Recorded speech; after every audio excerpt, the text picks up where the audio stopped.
Hopefully everything works. It looks like it's working. But yeah, I guess before we get into a quick recap, do you guys have any specific questions from last session? Any content stuff? Anything you want to clarify before we jump in? Do we What's have? your favorite color? My favorite color? Yeah. Green. Okay, Most of perfect. this. Color of nature. You know, it's just pretty Oh. cool. He's really into dinosaurs. Okay, that's not a color, but it is a true fact. That's my favorite color. What do you mean? But yeah, any other questions? I forgot mine because I was thinking about your favorite color. For a second, I was like, what was his favorite color? He answered already. No, like during that. Why are you thinking so hard about my favorite color? I was like, what was it again? It's green. Oh yeah. Mhm. What was the last locations of Azric and Azric and Thessos. Thessos, yeah. Azric, last you guys saw, had been going up with you guys to the north, but then made a breakaway to the west. So it's a pretty wide area because he was trying to run away from, demons and trying to bring them along with him. So you just know he went westward from somewhere around like your path traveling north. So he could be near the kind of central plaza, this kind of skyship docks, like maybe in that vicinity. You don't know if he like angled after the fact, but you just know he kind of hit that westward point. Thessos, last you heard, was a little bit to the north, trying to cut off the other incarnation, who seemed to be heading in this direction. Considering the fact that she's not here, you think maybe he succeeded in stalling her out, or maybe there's encounters happening. But yeah, he was somewhere up north. And then you guys are up northeast. Right. Okay. Gotcha. Okay. I have a calculator. I can't tell direction. I can just ping it, actually. Here, I'll move us over real quick before we jump in. No.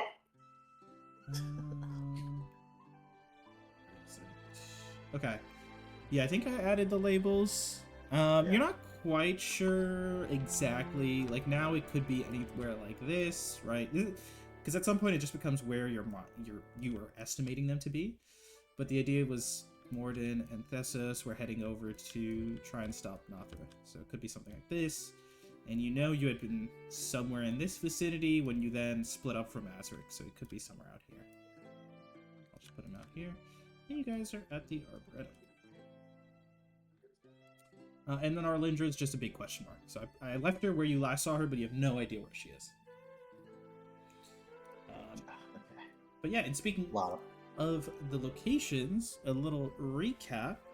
Last session, you'd all made your way over to the Arboretum, approaching to try and find the last power station.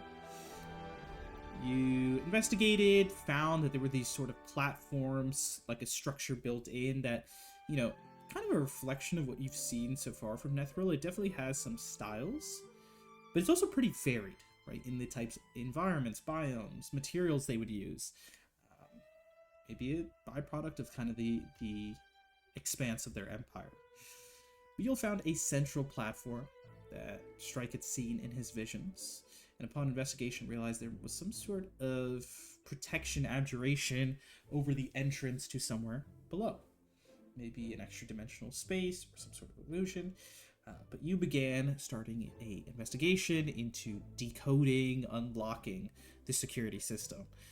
Your first attempt, unfortunately, was a failure, which brought about the defenses, the shambling mounts, these massive vegetative forces of plant and moss and nature that just seem to keep rolling off the trees and the forest around you, approaching, and what you could tell, trying to just swallow, digest, and move on with their day, maybe soak in some energy that they can from the magic here.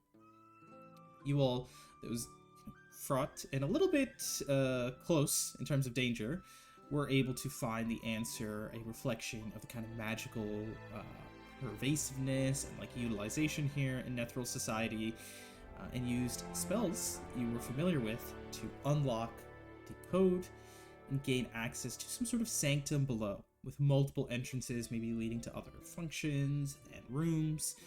One, though, the doorways in front seemed very familiar to the other power stations.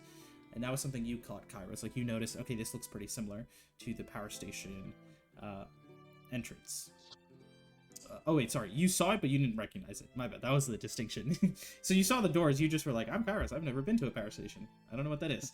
But there's a couple other entrances there as well.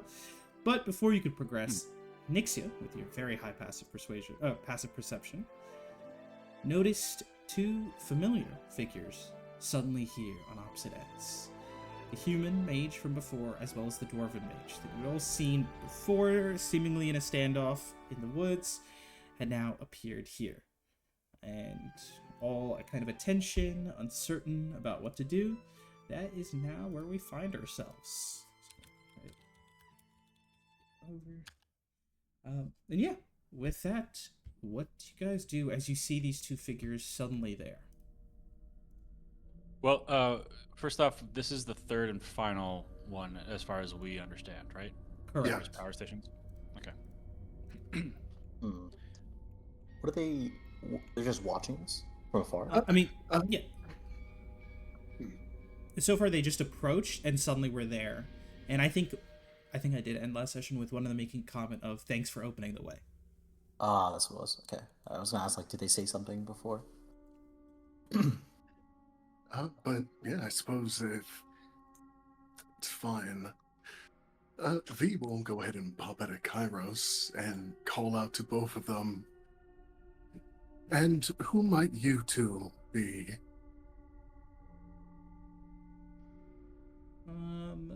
Let's go ahead. Make the a little bit bigger too. You see the individual on the bottom end, the human-looking man, kind of puts a hand through his hair, kind of long black hair, smiles. Just an old individual looking for possibly some new friends or new allies, just trying to figure out where I am and what's going on here. Nothing to be afraid of. The other individual, Dwarven man, kind of just grunts, puts a hand underneath his chin. It's an old man with some long ago regrets. Looking to start over. Maybe you all can help. Could we insight check them? Sure. While he's doing that, I'll continue. As V says, I couldn't help but notice the hard glares you're throwing at one another. What's that about? It's a strange situation. This is the human saying it. It's a strange situation. Can't be too sure who's friend or foe. It's been a long time and we're not quite sure what the state of everything is. My friend and I knew each other before. Weren't the closest of compatriots, but I'm not quite sure how much there is to go around or share. So we had a bit of a discussion. Is V, like, still close to us? Is she just shouting out to them? Yeah, I think if we're going based off like your current positions, it's like V's next to you, Yeah. Kairos, like near you, Lysandra, kind of above this. I assume V's kind of floating above where the stairs have appeared leading down. Yeah. I'm gonna try to, like, whisper to V and say, Look, I don't know how your encounters were with the other undead individuals, but with me, I couldn't trust the one that were, trying to take over my body.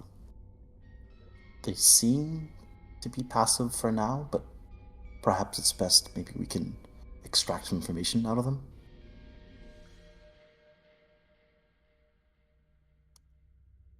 Yeah, V would go ahead and kind of give a slight kind of nod at that. Before continuing, well, you two seem to be more than willing to let others do the work here. What exactly are you looking for at this power station?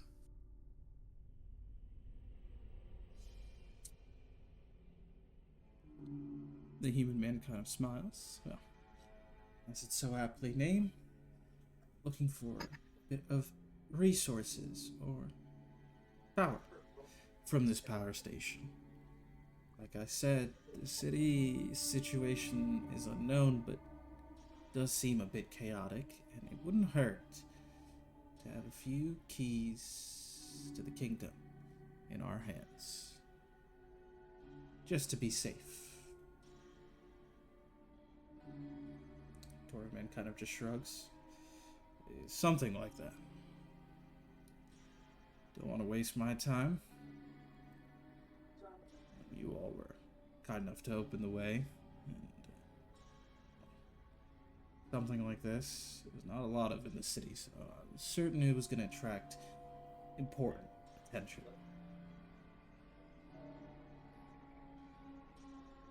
See.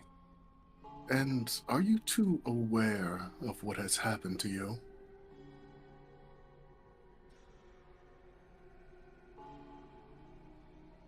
The man down below, he kind of smiles. To an extent, but not to be rude, my new compatriots, but there's quite a few questions my way. I only want to ask a few back. Who exactly are all of you? A group of those interested in a specific relic of this city. One that we hope to learn from. So, treasure seekers, adventurers, something like that, or do you come from a more formal background?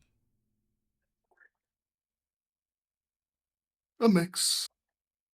Some are here for simply payment, others to learn, and, well, even many more a part of a greater organization. Now the There are many interested parties here. dwarven individual, once again hand to his chin, kind of in thought. Is that so? He kind of looks over each of you, trying to read your expressions. So you've got some. See, Mhm. oh, I was wondering if he was addressing us, but you're. Yeah, like he's looking over the rest of you, like to confirm, see your reaction, see what you say. Um, I guess Kairos will look back, and I know I rolled low in insight, but do they like have anything in terms of like like arcane focus and such like things like that? Anything on them that seems that can be like used against us in a way, like because it's awkward to Kairos how like they're on opposite sides. It's almost like an ambush in a way. Yeah, I mean, they seem to have some sort of abilities. You can recognize they definitely walk with the attitude of like very calm, casual. Maybe there's like crystal or something on their sides, because you're aware to an extent that whatever materials the original body had are still there. Gotcha. So like equipment, yeah, there's some focuses of the like. Yeah, Kairos will just shout out, who are you? What are your names?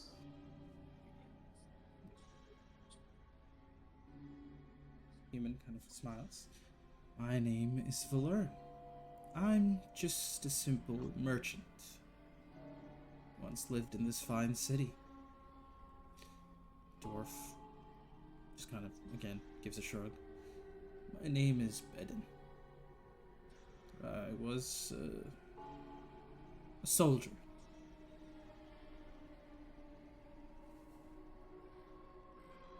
Merchant and soldier. And your name?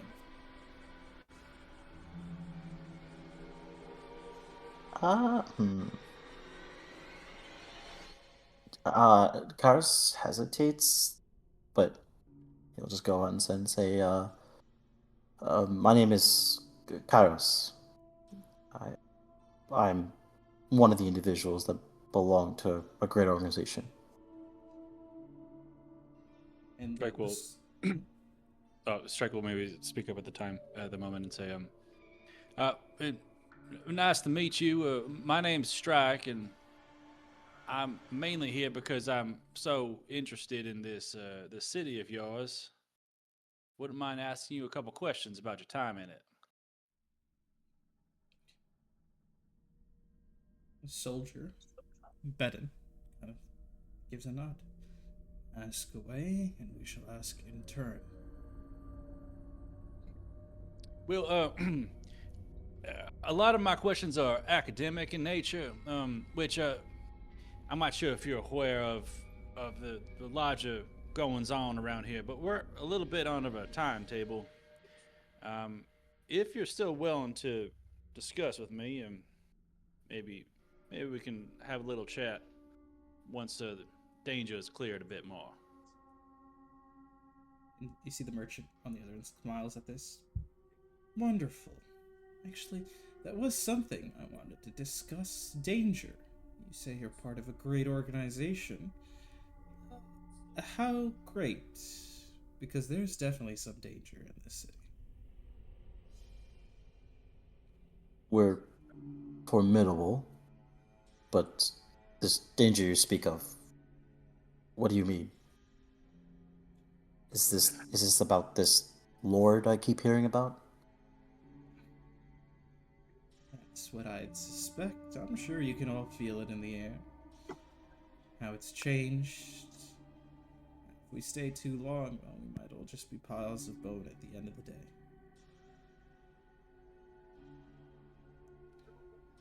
But, not exactly one of the Lord's followers. Can't say he put a whole lot of effort in keeping me alive, so I'd like to ask, once again, great is your organization?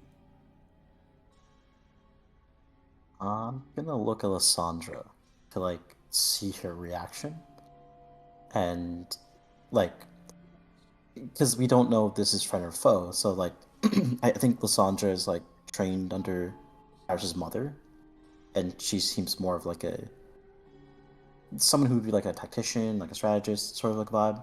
So Karis kind of looks for her for permission to see like should I give that information. She, almost like barely audible, just kind of whispers to you. Better friend than foe, fellows. Keep that in mind. Okay. And Kairos will say there are a couple members in the city. There, we are not the highest ranking in our organization, but together, and I look at like Lysandra, and I look at also the group, and I say, we can put up a fight. The dwarven fellow behind, gives out a sigh. It's good to hear you're not the best they have to offer. That would be worrying. Millennia later, and this is a great org. You said there's others. Do you have a way out of the city? I, as of this moment, no, but we're looking into it. Are you planning to leave here? What is your goal here? I don't. The dwarven fellow, when you says that, kind of just gives like a half smile, looks up a little bit. Just quiet for a second.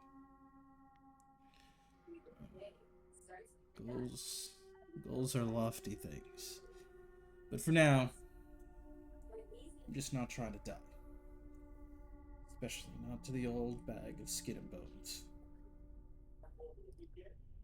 So if you got a way out, or guarantee, maybe we can work this out together. If we don't, well, not quite sure what we have to discuss then.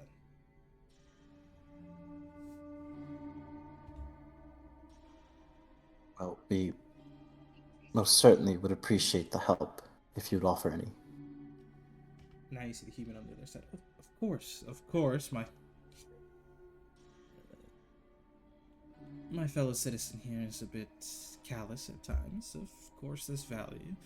But the idea is that we can seemingly work together. Our goals do align.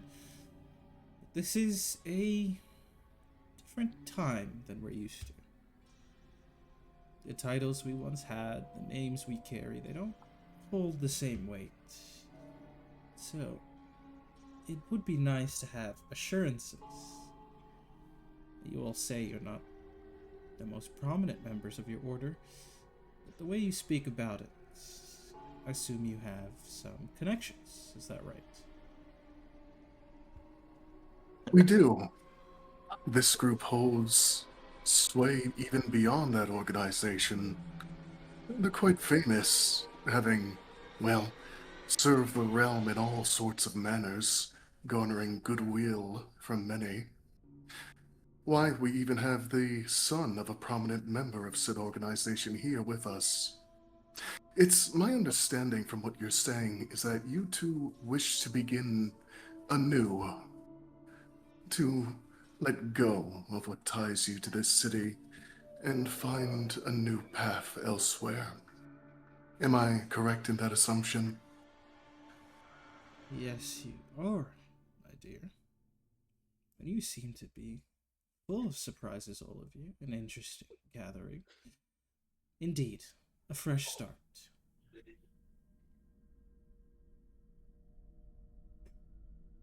It's perfectly acceptable by me, and I imagined it's so with the rest gathered here.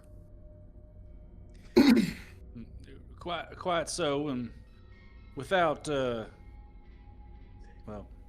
maybe in exchange for your help, we might be able to give you a place to, at least an option to settle once we're out of here. I don't know your plans, but we do have some considerable amount of space that we could lend to you to settle down, to get back on your feet. Even better than that, this organization would be highly interested in your experiences in this city. What you know, what you've learned, how it was. That fact alone would garner you, well, more than simply a place to stay. You'd have those eager to learn from you. And perhaps you could guide them in the ways of magic if, well, from what I know of those who have lived here are well versed in.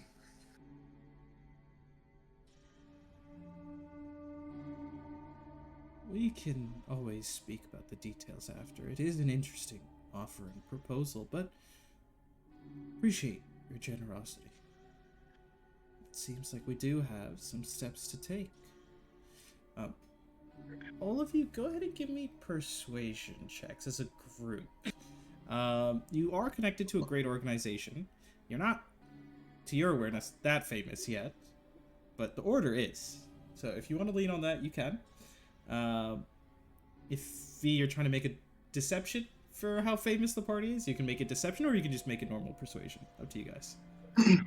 Well, more persuasion, because I was leaning more into the organization of the Many-Starred Cloak, what have you. Oh, They're, yes. they're giant magic nerds, so having magic nerds to fawn over them, I imagine, would be good. Oh, shit. Yes. Oh my Holy shit.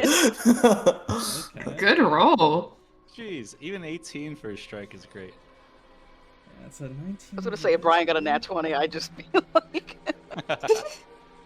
Okay. Nixon, do you want to toss in a persuasion check as well? Nixie is face down on the floor. He hasn't said a word. I don't think it would be fair. Fair. You're letting everyone else just kind of carry with their aura and just try to bandage yourself up behind Dame. Okay, you guys, yeah, it's a close call, but I think this is a success for sure. But you see both of them in thought kind of nod their head. Well, I do have to say, a bit of a habit of mine, but I do like to get these sorts of decisions in writing. A simple contract, ensuring that we are allies and we will not harm each other, as promised. And that after we leave from the city, we shall adhere to that as well. Of course, there would be stipulations on our end as well, however. And please do share. Specifically, those bodies of yours. Or rather, those people you're hitching a ride in. I assume you know what you're doing, on some level, what you're doing to them. Yes? Indeed. The assurance of you not completely overriding them would definitely be one.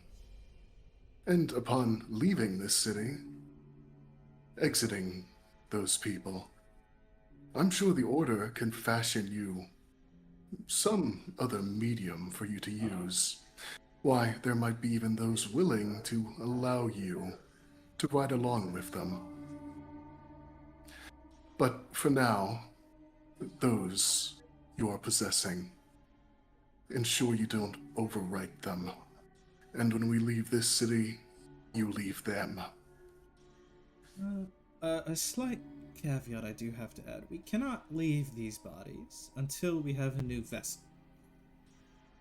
But I am happy to adhere to leaving my companion quite well and alive until a solution is found. I'm in no rush to throw away my second chance.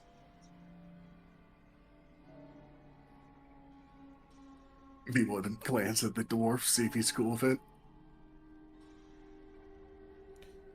It's about the same for me. Curious to see what this order of yours is like. Only. Well, I was gonna say I could use detect thoughts, but they're pretty far away, aren't they? Yeah, you notice, I'll say they do seem to purposely be keeping distance. That's what I was thinking. Mhm. Is it more than 90 feet? Yeah. Or, yeah. Yeah, that's... God damn it. Well, we need it in writing. Wow. How about we? Well, so maybe Shrek will speak up. All right. So you say you need a contract. Well, I'm a bit old-fashioned type. Why don't you come by the platform here? We'll see what you got as far as some written agreement, and we can shake on it. I can send it your way. And when you see, he says that he kind of snaps his finger and in flames conjures up some sort of scroll. Fuck's Kind of sake. smiles and just throws it out, but you just see it just floats over, kind of carried in a little set of flames over towards you guys. Can I'm not sure what this check would be because I'd rather not have it be perception. But can Strike look at him and see if he can identify anything about his actual nature? Like, You can give me. Sorry, go for it. Well, like, cause like we could see. Is this sorry? Was this the human or the dwarf? Human guy. I mean, so we could see that he's human, right? And that something's possessing him, but he's really looking to see whether or not this is a fiend or some sort of. Yeah, no, that entered my head immediately. Give me Arcana check. Yeah, if you want, Strike. Okay. Yeah, I did also want to do an insight and try and read into that. Yeah. A contract for a ghost. Yeah. That's wacky as shit. That's suspicious as all hell. Unfortunately, on a 15, you can't read his expression too well. It's just the same kind of. He said he's a merchant. He's got that sales smile as he looks at you. Strike, you catch wind that this magic, to an extent, is infernal. But on a 27, you can also confirm this man is no fiend. You realize his powers instead are drawn from fiends. And it's a very quick, I think, calculation in your mind. As you're reviewing this, and most of the conversations are going, so you've had time to look over. Something about this is very reminiscent to when you see Ame utilize spells. Invoking a power from beyond, but whereas Ame, and even to an extent, when you see Nixia, it's kind of like invoking something greater and pulling that in.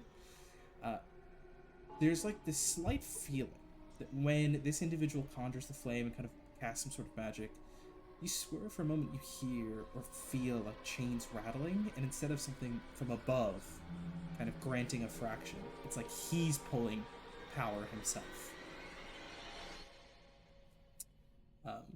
But I'll say on a 27 mechanically above board, some sort of warlock type individual, something along those lines, with a specialty in fiends. And what does the contract specifically say? Yep. This is actually a very simple one. No fancy legalese or fine print. It's just that while you are here in the city, you all are allies, and you will not harm each other.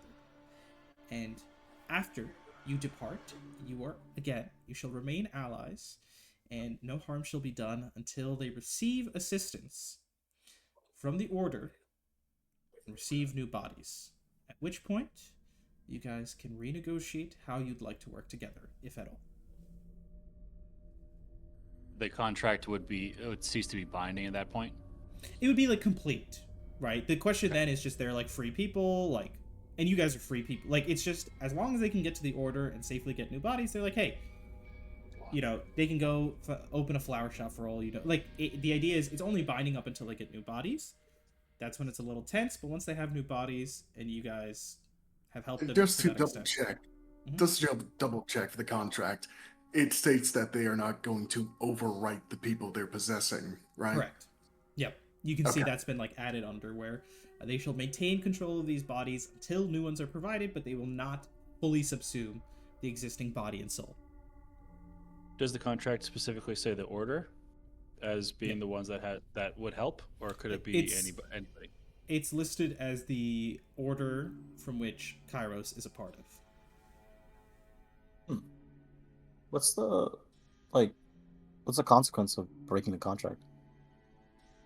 What do you want to ask him? Yeah, because I'm thinking like, if he, I can guess he's using Infernal or something from his Infernal thing to like create this contract. But yeah, I'll want to ask because what's stopping them from breaking it if something else goes their way, You all, of course, from different times, different practices. This is a soul binding contract. If it is broken, considering the seriousness of our agreement, the contract will tear apart one's soul. And that includes me as well. I'm not absolved from the penalties, and as a spirit, my safety is at an even higher risk. Is the dwarf's name on it as well? Yeah, it's Valern is the merchant, Bedin is the soldier.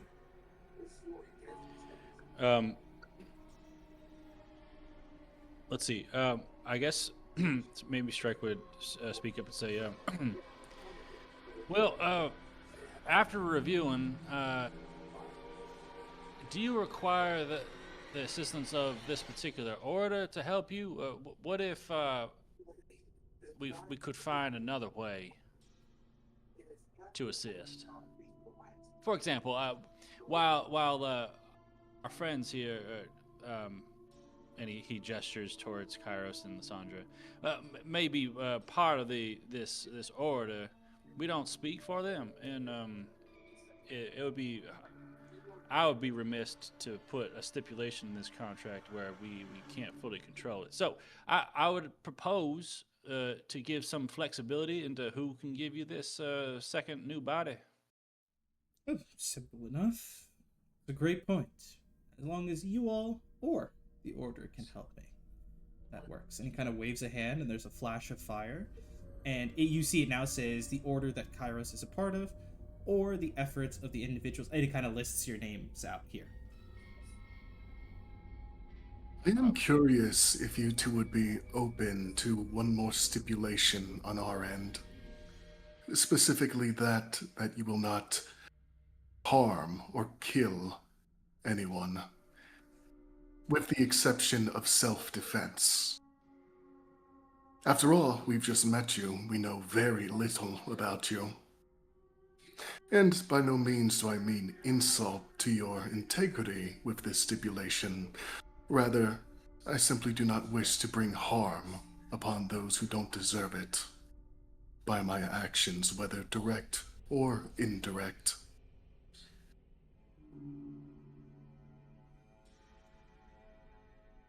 And this could have been a moment where they might have tensed, been a bit more uncertain.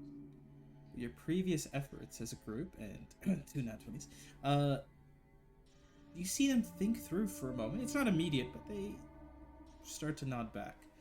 Then kind of shrugs his shoulders. Hey, if somebody swings at me, I'll swing back. And I suppose if it's voluntary sparring or exchanges, that's not the same thing. And Villern the merchant kind of goes, oh. I have always considered myself a non-violent individual. I'm happy to remain restrained and not take too active of a part in such negligible, disheartening conflict. I'm glad you both agree. After all, it would be remiss of you to take a life when you've just begun your new one. Perfect. Well, I'm happy. I'm in agreement too. Same as well. I could talk to my order. Okay. So far, I have no complaints. Each of you go ahead and put down your signatures. V included. V, if you see, even though your hand is ghostly, as you put a finger to the paper, the signature does begin, even as you move your hand through. And Valerian kind of smiles once it's complete, kind of closes his hand and kind of snaps, and you see a scroll disappear from in front of you all, appear in his hand. Wonderful. But he kind of just seemingly tucks it away into the shirt, but it just kind of, you don't see any sort of outline or anything like that. It's just gone. Indeed. Well, I'm glad that worked out. That would have been unfortunate if conflict had occurred, and I do appreciate not having to take a life. I'm not certain if the same can be said for what lies ahead. The city seems to be quite chaotic. To remind the DM particularly, the stipulation, it's pretty much don't hurt or kill anybody. Mm-hmm. But there's the exempt part of, if it's self-defense, it's fine. So long as you're defending yourself from lethal force. Yeah. After he says that, Strike will perk up and say, well, with that taken care of, how about that handshake? And with that, he kind of happily glides down from one of the trees, and as he does so, he's taking steps in the air, and you just see every time he steps, it's little flashes of fire beneath his feet as he steps down. He's gonna walk on over. It's just calm, unhurried steps, just echoing through the woods until he steps out in front of you, Strike, and reaches out a hand. Couple, do it. Ah. It's nice to meet you, Strike, artificer of the Seeker 6. Nice to meet you. He kind of puts out a hand, and it's he's not gonna give that firm of a handshake. It's almost a little delicate the way he moves. And the dwarven fellow just kind of Strike will nod in greeting, and we'll turn to the dwarf. He just kind of walks on over, a little bit more pace, and a little bit more shuffling, but he steps on over, reaches out a hand, kind of grabs you a little bit by the forearm, and just shakes a couple times, and gives you a nod. All right. Well, so we managed to get through this portal of sorts, this door. Now we have our goal. We can clearly see this power station door down there. Well, I am quite tempted to see what's behind door number 2 and 3 and some such, but we're under the gun to take care of some of this self-defense, I guess, or the defensive measures that the city's given us. So we're gonna head down to the power station. Do you? Well, I guess. Sorry, taking a step back. We actually know the passcode, and it's in Elven, right? Yep, you've got that. There's no worry there. Yeah, I guess he'll probably take the lead, head down. Without further ado, and he kind of heads down and in front of the door, saying something. What was it? Every flower has to grow through dirt or something. Mm-hmm. And as you say that, Elvin, you see these massive doors. The abjuration's fading, and they just begin to slide open. And you do see the two new compatriots also step down into this kind of base, like central area beneath the stairs, which leads off in different directions. And they just seem to also casually start walking around, not towards the power station. That's what you're interested in. They're just taking a glance, looking down other hallways, down other doors. Yeah, strike the. And I guess as they're walking away, kind of just to clue them in, since they're recent allies, he'll kind of yell over his shoulder and be like, "Well, we're of the understanding that if we were to turn this off, some of the defensive measures might cease, and we'll have closer access to the center of the city. So just beware. We will be turning this off. Something might change. Just keep your eyes out." Thank you for that. Keep an eye out and be careful. And they kind of continue to walk around. What are the rest of you doing? Well, Nixie and Helping. Ame are still pretty far Helping away. Yeah, toward just like- Nixia. Just Yamcha on the ground. You're just helping Nixia up Yeah.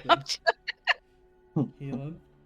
Casually walk over after being helped up because I don't have the health potions on me and don't want to use any spell slots. Excuse me. Strike before you go down the stairs.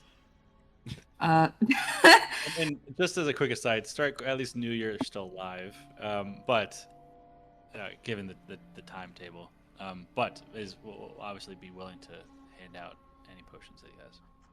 Thank Lord. Can I? How many do we have left? Or which ones do we have left? Got a bunch of alcoholic ones. If you want to try those. Fuck it. Oh, God. No, sorry, I need to look it up, but we do have a couple. I think we have a couple of normal health potions, though. Let us double check. Party route. There it is. Let's see. You guys are down to. I think this should be accurate. I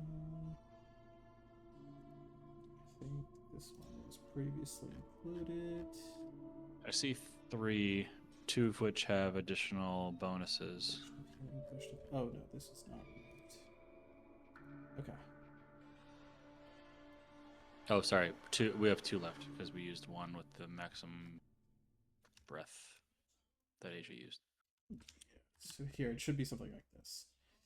So you've got 4 greater healing with alcohol, and yep, the maximum breath one is gone. So you got 1 normal healing potion, 4 greater but alcoholic. Casey is not scared of a little alcohol. Fuck it. Give me that one. Hell yeah, go ahead. You get 20 hit points back drinking one of those. And for this, go ahead and give me a con save. It's all right. We'll take care of it. Endurance.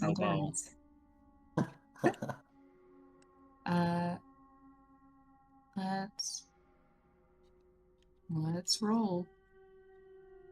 Please load. Thank you. 15. That is a success. You take a swig.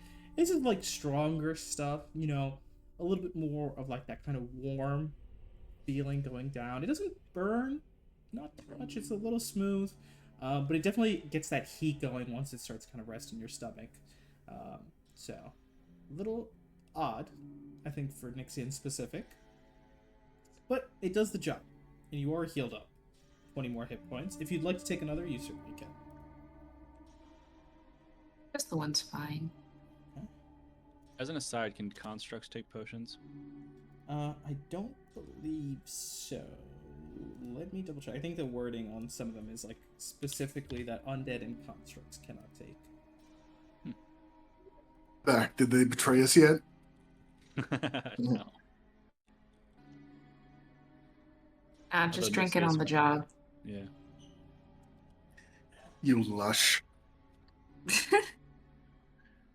I guess it doesn't specify. I thought it did You just for have to potions pour it of over their head. healing. Potionzilla, I'm going into battle. Ah, that's what it was. Sorry. I think it was certain healing spells would say that. But the potions do not. So technically, yeah. Well, I guess not you necessarily. can get drunk. Oh. I guess I wasn't necessarily thinking about his health, but other potions. Like. Oh yeah, yeah. If it's if it's even more normal than healing, yeah, I think they usually anyone can take them. Gotcha. Okay. And anybody can get drunk. Yeah, I wouldn't want to be around a drunk construct. Seems very dangerous. Could be. But yeah. Although maybe not as dangerous as a drunk magic user. That sounds even worse. Oh, can I get one? You've been surrounded by a lot of drunk magic users before. But yeah, you guys, or Nixie, you take the potion, you start to heal up. How do you guys split up? So far it seems like Strike is heading towards the power station. Ame, Kairos, Nixie, are you guys going in, staying up? Are you going down but checking out other hallways? What are you guys doing? Yeah, I think just before V goes back to Kairos, Kairos is gonna like attempt to put like he's gonna put his hand up for a second. He says, V, 1 second. I think there's something important I need to tell you. Yes. Well, I've been thinking.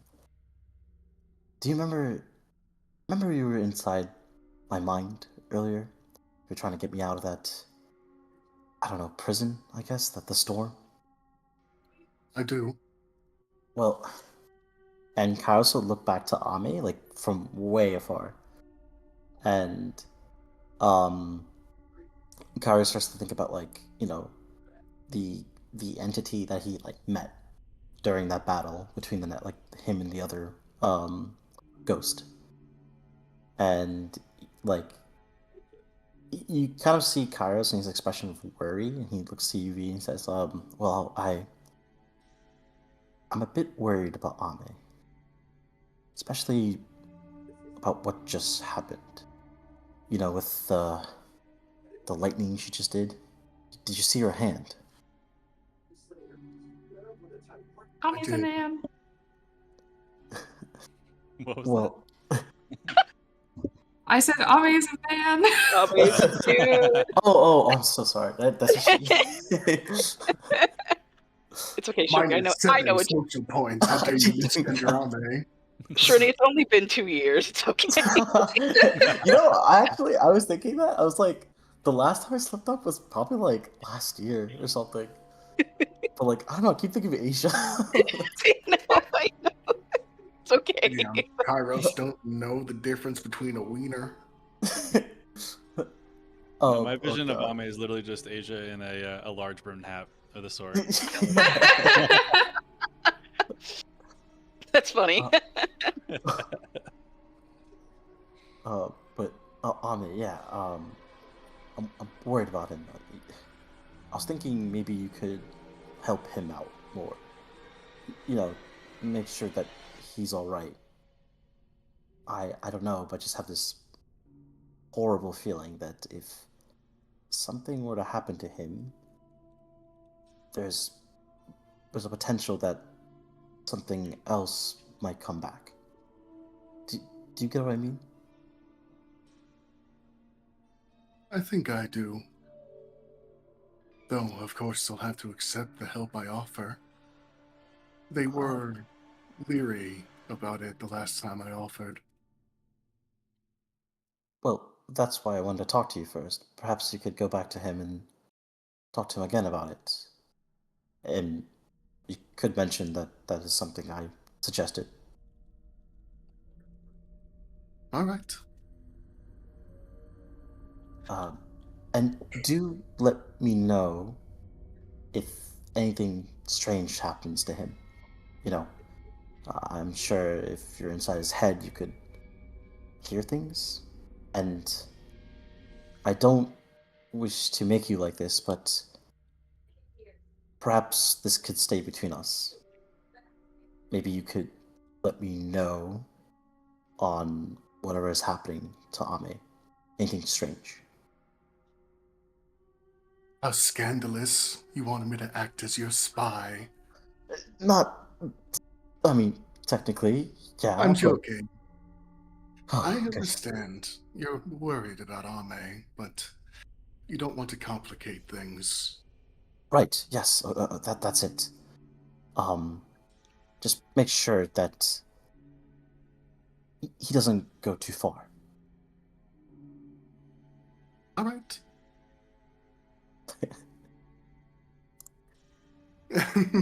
Just Kairos in the corner.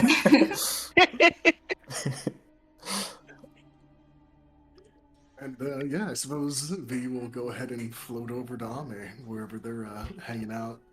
I'm busy trying to keep Nixia alive. Just in the corner, force feeding them alcohol or what?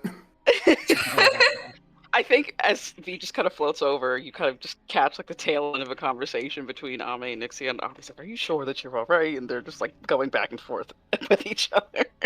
Perfectly fine. I drank all the time back where I was at home. I don't feel anything. I don't know if maybe I should be concerned about that, or It's a cultural thing.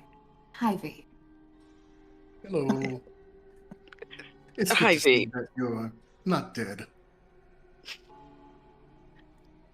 I have to agree, Nixia. It was looking a little dark for you there towards the end. She scratches her head. Well, she shrugs.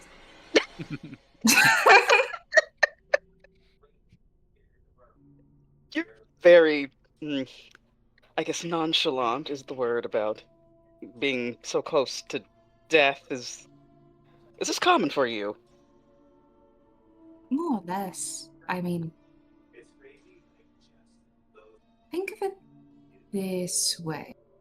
I traveled for a very long time by myself, and one of my key tenets is endurance. Not that I suppose you would know that. But if I can't deal with a little bit of pain, then I can't handle anything at all. At least from my doctrine. Well, I guess going forward, probably be best to make sure that you don't hurt yourself too much. It wouldn't be very good if you were injured to the point where you couldn't fight, right? I'll never get to the point where I can't fight. With that said, I did want to say thank you for continuously saving my life, because this isn't the first time, and I assume that it won't be the last. But it's not your job. My job is essentially to be a divine bodyguard, so it is almost shameful that you have been helping me. So I at least wanted to extend the same kind of gratitude that I extended towards Strike, toward you as well, Ame. Thank you. And I will try my best to become a better shield for you as well. You're welcome, Nixia. It's not that it's a job, but we are a team. If you fall, then we're all the weaker for it, no? True. If I fall, you will die. That Well, makes that's me feel much better. I'm going to leave now. Enjoy a your word of conversation. a word of advice. Yeah, V just kind of jumping into the tail end of that conversation. A word of advice. If you're so keen on being this group's bodyguard, you have to be sure to not only guard them physically, but emotionally. After all, if you died, Kairos would cry. That'd be terrible. So try not to do that. Work on it. When did I sign up to be a therapist? She she mutters to herself as she walks towards the main group. You guys Like- can have your moment. Nixie's like, rumble, rumble. And as you guys are kind of walking over, meeting up, figuring out Oh, what you'd like we to haven't. do.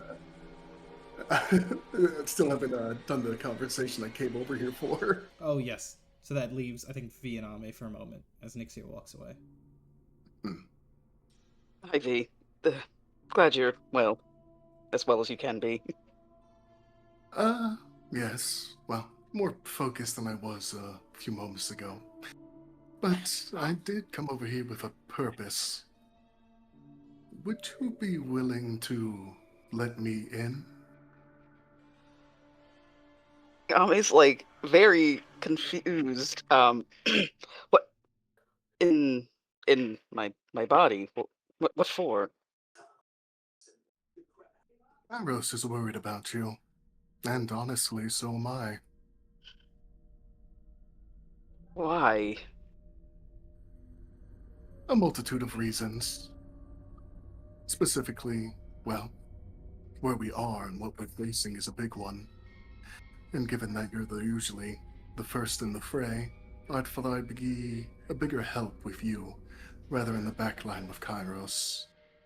But beyond you, your powers, I suppose you could call them that, seem to be a bit iffy at the moment. So I thought I'd lend a helping hand. And PK, I just want to confirm. I think the last time V attempted this, like I got the feeling that it might not go well. Do I still kind of get that feeling?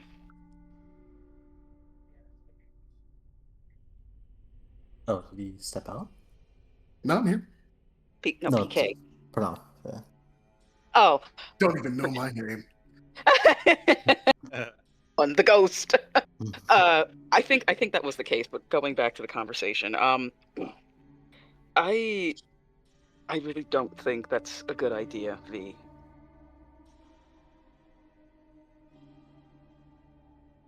I do insist. V, I understand where you're coming from, but trust me, I'm fine. I have a handle on what's going on. I think I had told you before that I had been through something recently, and I've that problem no longer exists. I'm fine as I can be, as I'm sure we all are right now. I don't need your help. As much as I appreciate it, I can do this.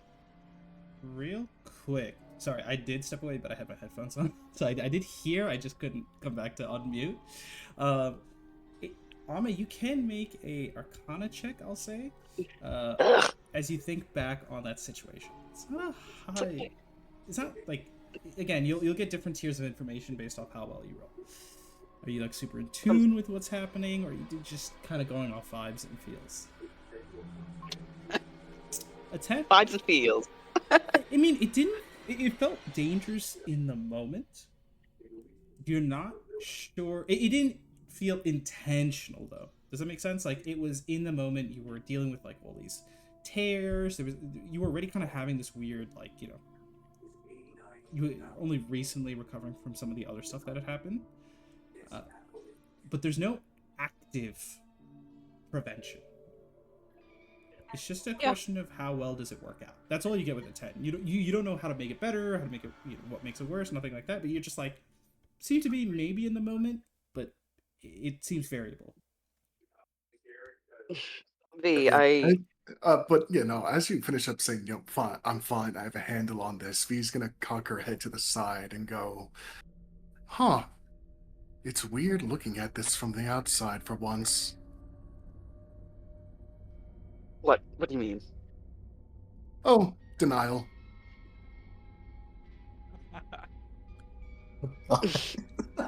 I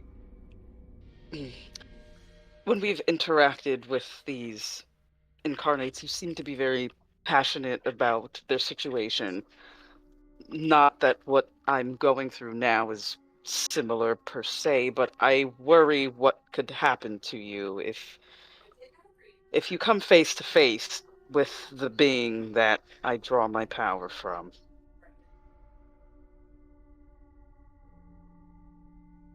Let's be practical for a moment and think about it. At some point, I am going to have to possess you. Maybe not today, maybe not tomorrow, but we get into a lot of fights. And you might end up the last one standing. So, that's going to happen sooner or later. And the second part is nothing is ever going to change unless people do things, try things out, learn more, what have you. I understand that you think this is a bad decision, but at the end of the day, it's my bad decision to make. I accept full responsibility. I think when you go at it from the angle of like a tactical advantage, I think that kind of resonates with Ame, and you probably see that in his face because as a fighter, he's always thinking about strategies and synergy, and I think he kind of likes that you're coming at it from that angle. And I hate that you're right. Of course I'm right, I'm me, I'm the best. Well, for now, but are you V, I just want to emphasize that I don't want anything to happen to you. You've proven your value to me, to the party, far beyond what I initially thought you capable of. And if something were to happen to you, I don't know how I could live with that.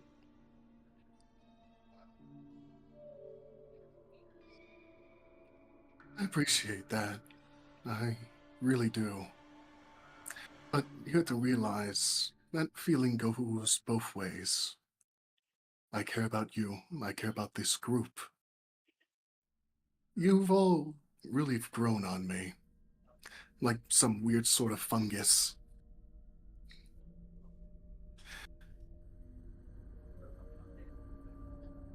So, I suppose what I'm getting at is we're gonna be in peril no matter what. We might lose one another at any given moment. So, I suppose we should take Nixia's stance on things and not worry about things we can't change.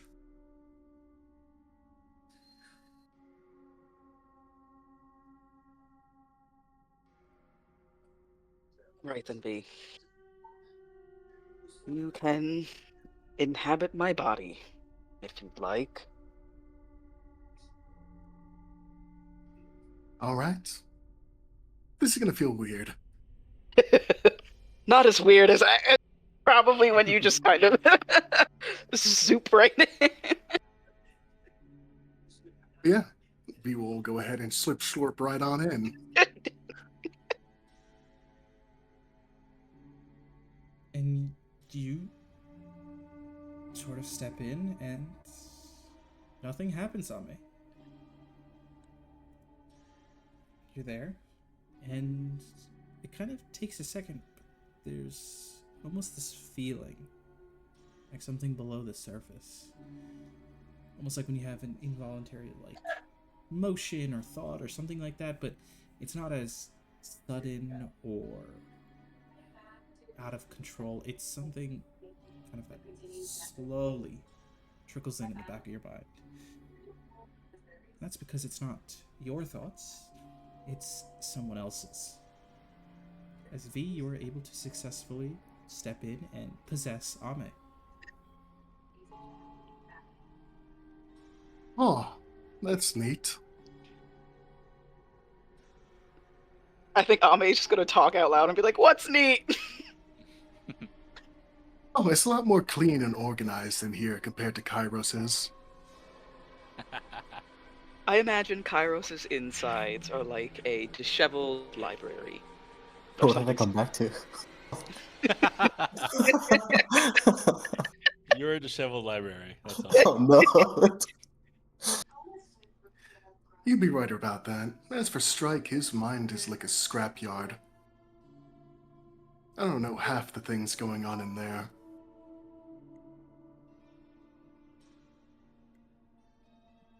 Well, you seem to be comfortable. Oh yeah, Nothing. it's very roomy. I like what you've done with the place. Mm, and what do you mean? What does my inside look like?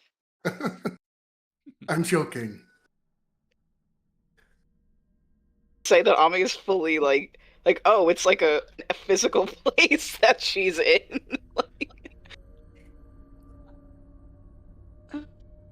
Well, V, just don't go poking around too much, and we'll be fine. Of course. Unlike some people around here, I respect privacy. Well, I'd be appreciative of any help you can offer, but until then, I guess we can carry on as we were. Yeah. And be sure to add 5 temp HP on your sheet. Nice. Cool. Infiltration successful. Bum bum ba da dun. We win.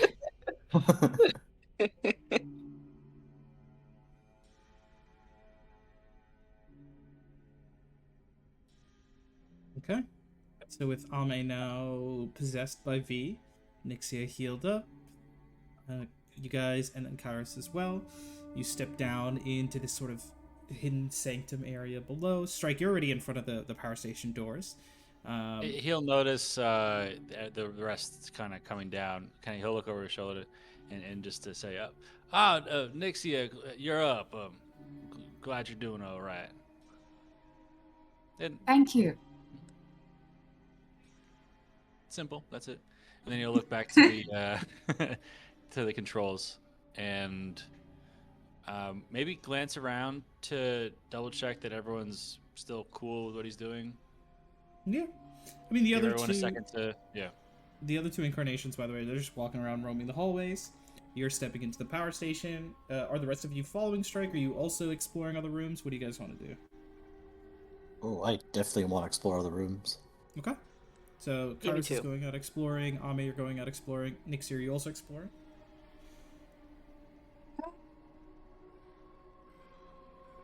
For the sake of safety, probably not. You can also explore with someone. Like, Ame and Kairos are looking around, so if you want to go with one of them, you certainly can. I mean, I guess Ame's actually two people. It's Ame and V. Yeah. Oh, Sandra will want to go. Yeah. Oh, Lissandra's probably also here if you want her to be your bodyguard as you explore. And as everyone starts to leave, Strike will just also call over saying, "Hey, can you just give me a heads up to what's out there? I know I'm stuck here, but I'm damn curious." Me and As my you- owl give a thumbs up. I was actually going to say, as you say that, Strike, there's a flutter of wings as a raven lands on your shoulder. Hello, you. You have a name? Lysandra kind of just smiles over. It's midnight. Oh, hello, Midnight. You keep me company then. Indeed. If I notice anything unusual, I'll go ahead and contact you through midnight, if that's necessary. Well, Strike's taken care of. Perhaps the reason that V was telling me Kairos would be sad is because Kairos is sad. I start my emotional needs stuff now. I'll go with Kairos. My ploy worked. Okay, so Oh, Nixie and Kairos, V and Ame, and Lysandra is low-key just gonna keep an eye on the other two. the other two goes. The incarnations, yeah. I will send Archie with Lysandra this time. Okay. Everyone's just to make exchanging sure. bets, Yeah. And I'm gonna say like out loud, like midnight. Really? Okay. And I'll head on out. She just gives you that look, like she doesn't say anything. She just goes like from you, like that. You know what I mean? Like those eyes that say really, and just kind of like shakes her head and keeps going forward. But yeah, so I you assume guys, that controlling, like doing the manipulation of the controls takes a little bit of time. yeah, like not too, yeah, just a little bit. But no? you've done it twice before, so Strike, you've got a little bit more familiar at this point. So I guess the first thought is maybe he kind of holds back a little bit, gives everyone maybe like 15 to 30 seconds to kind of just like take a glance at what's through the other doors before doing it, just in case, like, I don't know, the lights turn off or like something major happens. Yeah, I mean, folks are spreading out. You give them like 30 seconds. Go ahead. You can use a Tinker's Tools check, Arcana check to go through the sequence and turn off. Because you're just trying to do the same thing, right? You're not trying something net new. So the controls are a little easier to figure out. Okay, 16. You've done it twice. 16 is good enough to go ahead and activate the controls. Meanwhile, can everyone else... I'll say, yeah, Ame... and V, up to you guys, or if you just want Ame to do it, because Ame's the one who's kind of controlling the direction. But Ame, you can roll a d20. Kairos, you can roll a d20. Nixia, you can also roll a d20. Nope. Scary. Okay, Pete. Okay.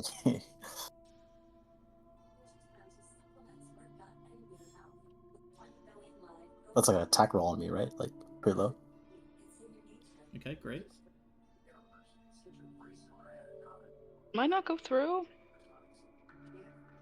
I don't think it did, but it might just be because it was a normal roll. It's a 15. 15, not bad.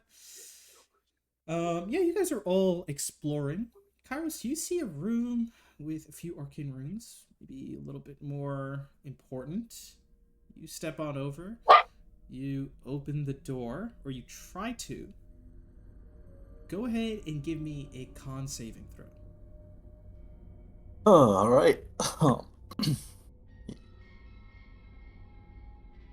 Con saving throw. 21. You sense something shock through the door at your arm. At the same moment, Nixia, you're kind of in the same hallway as Kairos, but you feel something. Well, he kind of runs over to some door to start messing with it. You feel a cool breeze coming down one of the halls. Almost a little frigid. It's feeling cool to you. You kind of look down, and it's coming from one of the doors down the hall.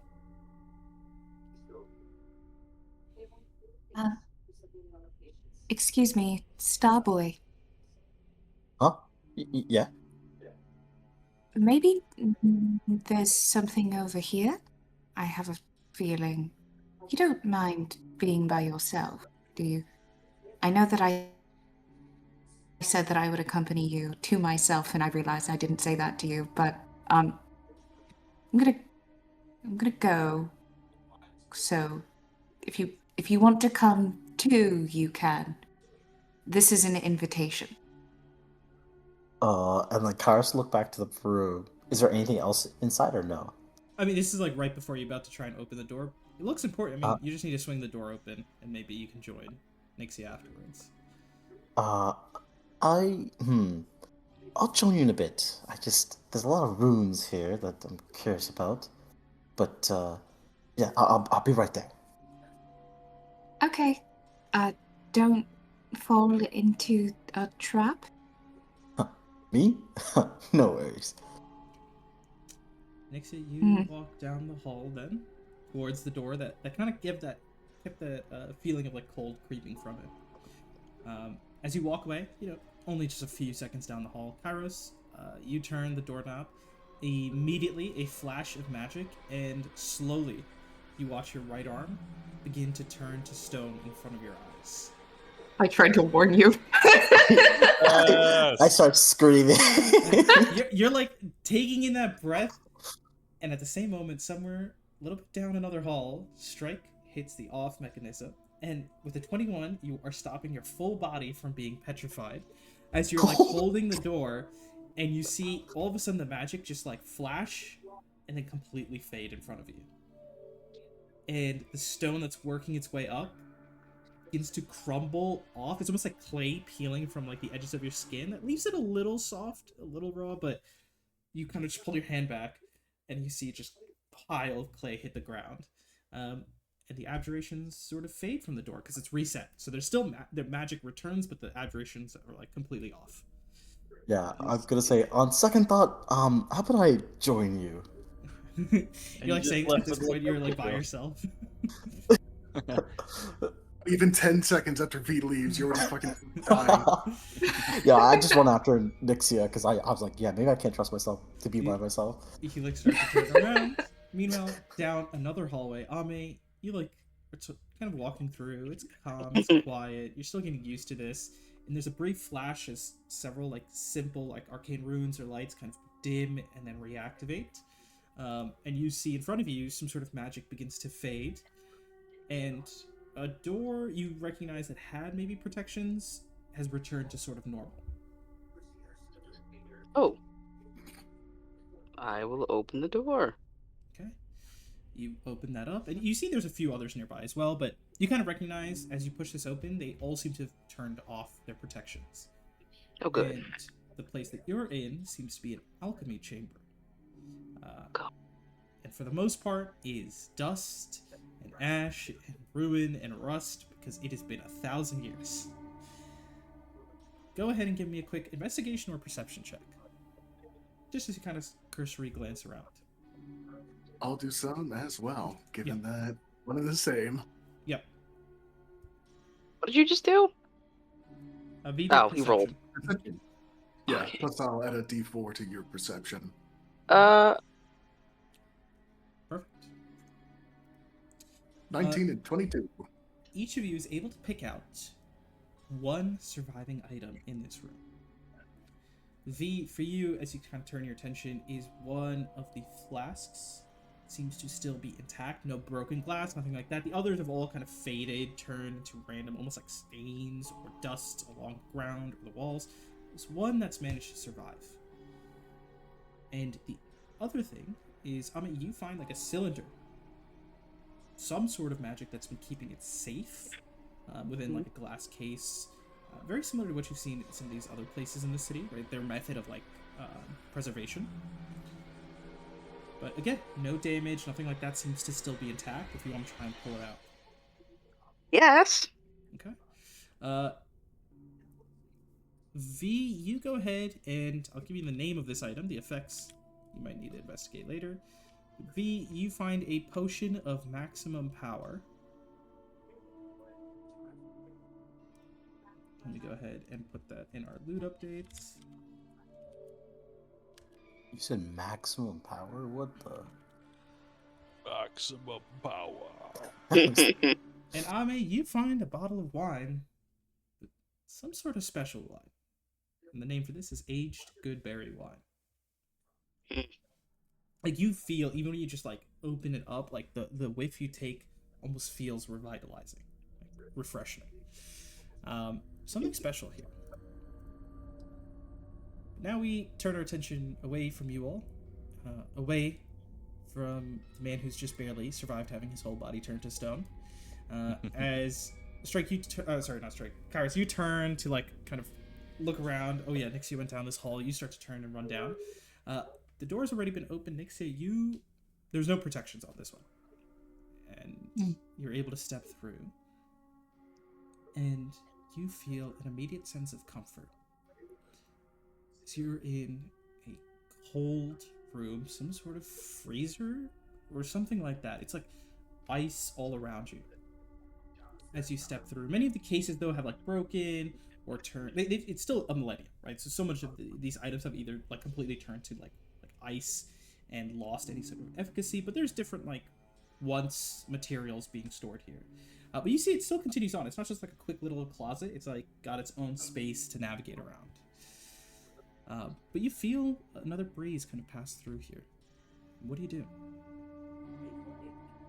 I think she's going to walk further into the room and look around. Is it like a freezer? I mean, you see just ice, like cold magic items, but as you step further in, it almost seems to open up, get even colder, like a little bit of snowfall around you as you step in. The shelves kind of start to fade as the room expands. And then you see something glowing up ahead. I'd like to approach the glowing item thing. Go towards the light.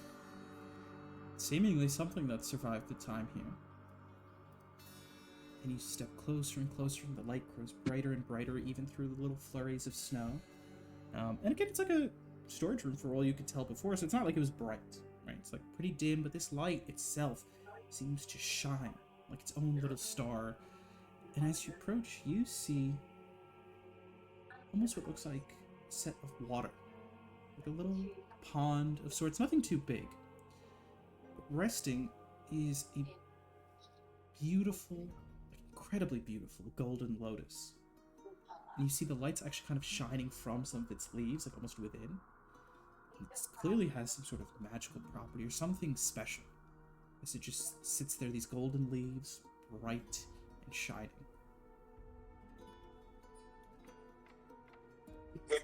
Beautiful. Can I pick it up? Yeah, you can wade through. It's not deep. Like you definitely are able to give it a quick check. And the water at most is like waist high. Mm. You step forward, passing through, and it's not too warm either. It's like very it's like very much like room temp. It's not cold, it's not hot. But you step forward, and you get closer and closer to this bright golden flower. And you swear on the breeze, you hear a whisper.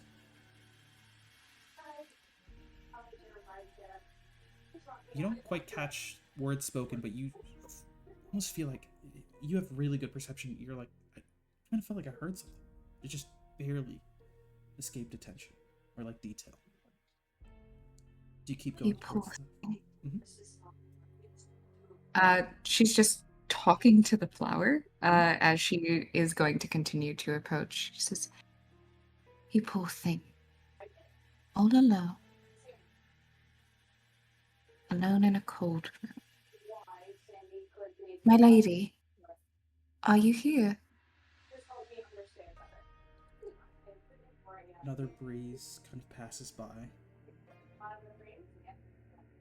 This time it almost seems to settle around you, that cold temperature. Beautiful, isn't it? Extremely. Would you like it? Is there something that you need from me? You haven't reached out in quite a while.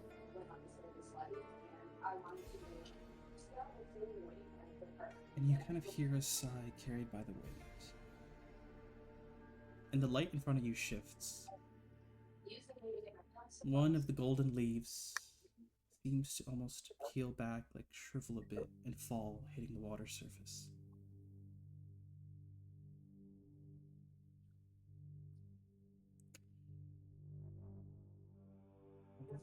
Fleeting it is, my dear. If only this could last forever.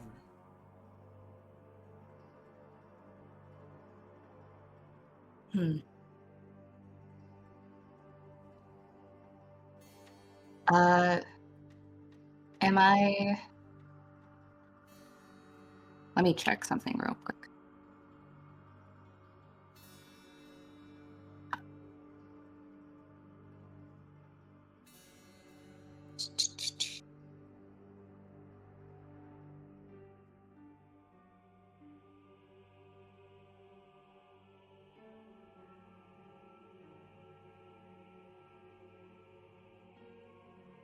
Could I cast...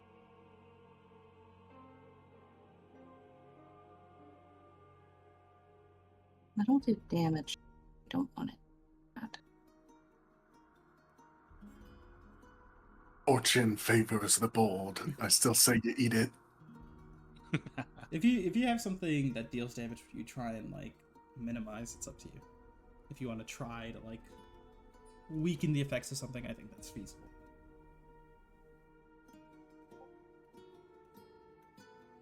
I think I'm going to try to cast Cold Snap.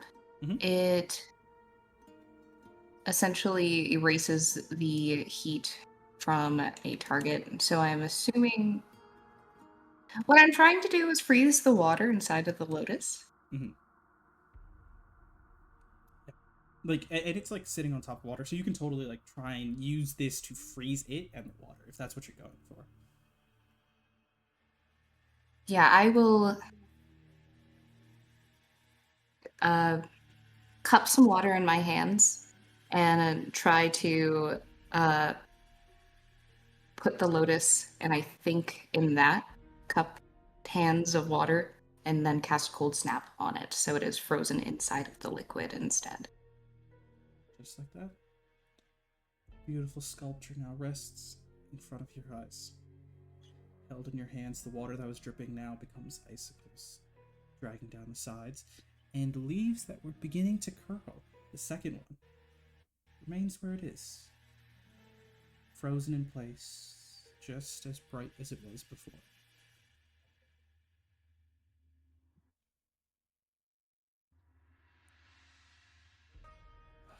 I do not have much to offer, but perhaps this will do. Almost from like within the cold, within the dark, beyond the edge of the light of this flower, a set of hands reaches out, kind of extending it, and almost like as they reach out, you feel for a moment like the darkness close in. But the hands go and rest underneath yours. What beauty you've brought before me. What beauty you've preserved.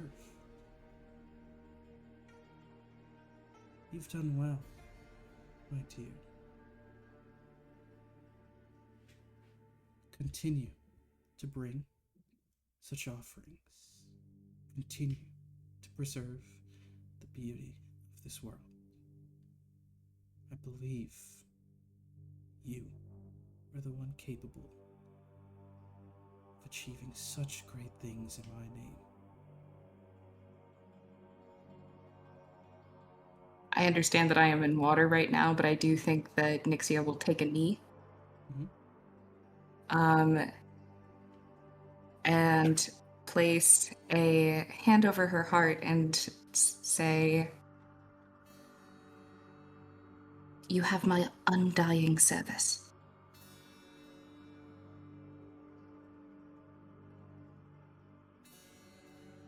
Feel a hand kind of rest and almost like go through your hair for a second.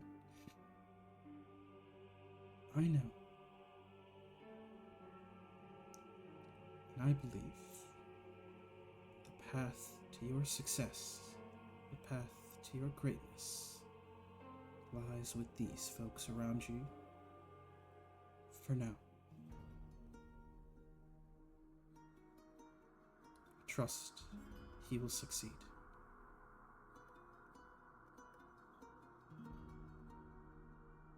I do not want to be so bold as to ask for too much, but I, much like the Golden Lotus itself,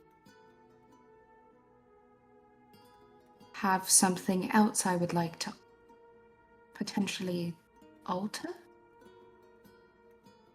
And she's going to pull out the sword.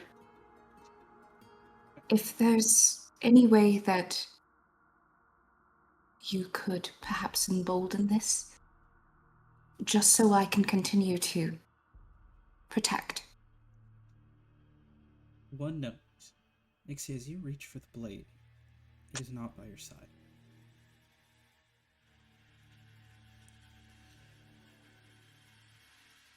Who took my shit? It's not. It was me. I stole it.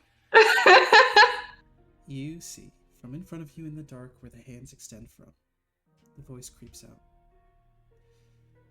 You've already offered what you found. And I shall offer back the help that I can give.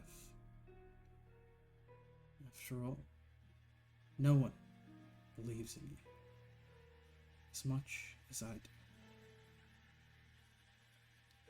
And as the hands pull back, you see in front of you is no longer a golden lotus, but the hilt of a blade whose edge now faces down, almost like right between your hands. Ooh. And instead of a bright light, you see this one's blade is covered in frost along its edges. And something about its design, what was formerly so knightly, in certain areas has become a little bit more primal in its make. It's kind of lost that kind of extra decor and ostentatiousness. It doesn't mean it's like ugly in nature, it just feels more like natural, if that makes sense. And there's no bright light, it's just that edge of ice along.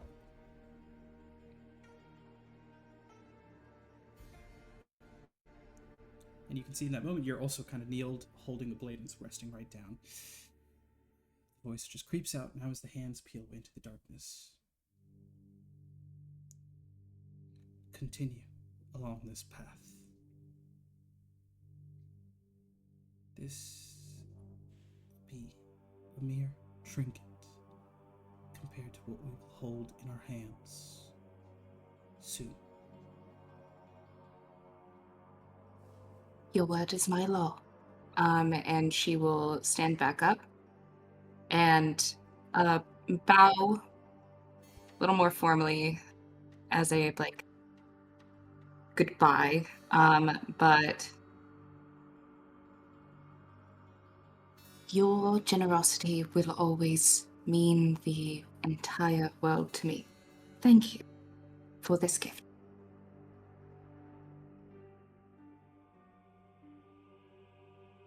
Hell I yeah. should probably take my leave. It was very nice hearing from you again.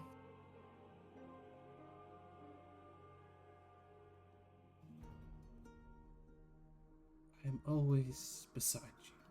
No matter how far you travel, no matter what you face, always here. And that voice, as it creeps away, so does that little edge of darkness until the room seems to return to its natural light. You kind of realize you're not in water, you're just at the edge of one of these halls within the freezer, holding the blade. And at about this moment, you kind of hear somebody stumbling over some of the ice behind you as Kairos is kind of going down corners trying to find you. Hell yeah. Love a weapon evolution. Love it. Joyous day. Thank Guard, because I was running out of spell slots. For I have a moment there, I thought it was to be like, no one believes in you. They just leave. Mama! Anyway, Nixie is gonna turn around to see Kairos. Yeah, I think Kara's like, Nixia, there's this crazy room that just turns people to stone. What is all this? I And told just you like, not to fall into a trap. yeah, you're right. I was hoping for your help back there, honestly. What are you doing here? It's a freezer. It felt comfortable, and I suppose that's what was calling me. And she's going to sheath the sword. IG. Oh. Okay. Yeah. Nothing of note. If you would like to leave, I'm going to leave, so. Yeah, no, right. Yeah, I think it's best if I stick with you. I feel like, I can. I don't want to turn to stone. And yeah, Kara should just follow Nixia. Second evil sword has joined the party. Not another evil sword. It's not evil, it's not. And real quick note, Nixia, that gem that you found before, it's no longer in the hammer. It seems to be resting at the kind of hilt, like that moment where the hilt sits right beneath the blade. It's resting right in the center there. Fuck yeah. And I'm gonna go ahead and pull up what the stats are now, and I'll send it over to you. Thank you. Meanwhile, while divine intervention happens over there, I did want to strike up a small conversation with Ame as we're rooting around this place. I think Ame's like, this is so weird. Like, hello, V? Yeah, telepathically. Hey, Ame, I had a question for you. Yes. What's your favorite animal? I don't know if I can say. I never had pets growing up. Well, it doesn't have to be a pet. Any animal, really. If I had to pick one, I would think an eagle. Oh, that's a relief to hear. Why so? Well, if you said cat, I don't think we could have been friends anymore. If I'm being honest, V, cats are not my thing. Exactly, they're evil, smug little bastards, aren't they? I inclined to agree with you. Yes, they have these very nasty personalities. They're not very warm or cuddly. I can't say eagles are warm and cuddly either, but at least they are beautiful and majestic and can fly. There's some purpose to them. Exactly.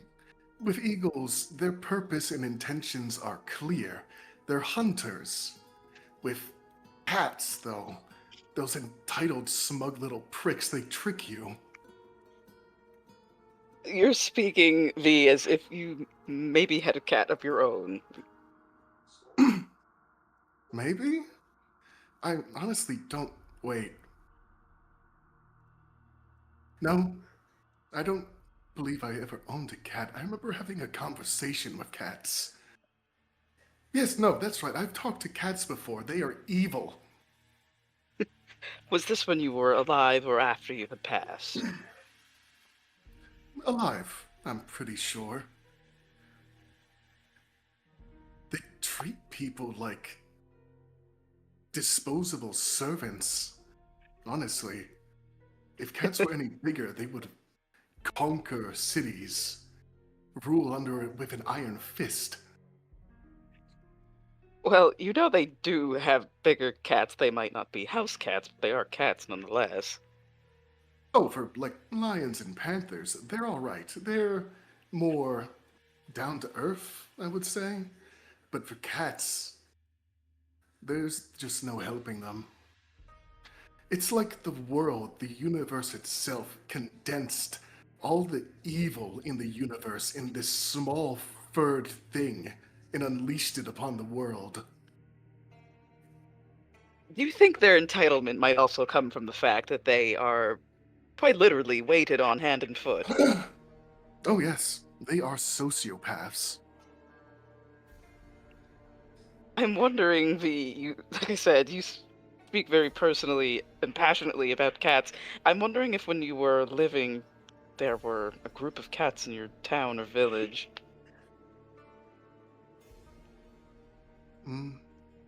Not that I can recall, but honestly, that does sound like something cats would do. Make a gang and terrorize the place. And of course, whenever consequences come their way, they pull that, oh, I'm an innocent little kitten face, hiding their evil sneers behind those eyes. And the whiskers don't help.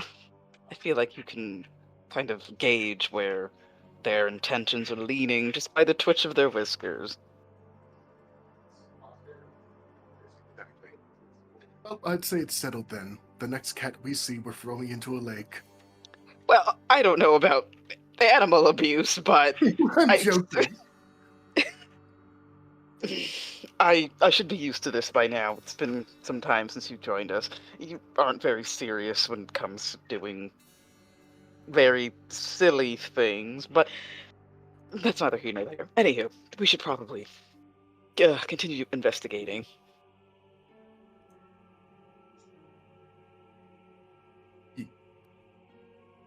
I suppose that's the end of that conversation, DM. See, cats don't like you because you're not warm and cuddly. Mm-hmm. Who said we were? So yeah, I mean, you guys, you pull through with those that bit of wine and that potion, bringing them back. Kairos, you meet up with Dixie as she sheaths her blade, but no, unfortunately, none of the materials here in this like kind of freezer space seem to have survived. Rats. Kind of shrugging, moving along. And the first to return is actually Lysandra. Kind of looks over at you, Strike. The power station reset. It's made it easier to investigate some of the rooms. Most of it was dust, but I did find something that I thought you might find interesting. And she's going to pass over two things. One is surviving schematic. It was stored in arcane crystal, which is why I was able to survive, not unlike paper, for a magical item. And the other is actually a little bit more odd, because it too is a magical item, but it's less of a schematic, almost feels more like a process or recipe, because it is like a plant, not like a living plant in the normal way. So you are going to find a recipe. I'm going to send them over later to you, Brian. But the recipes are for, or I should call it schematic,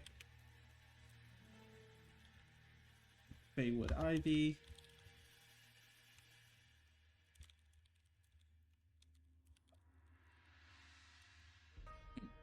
and then the other one.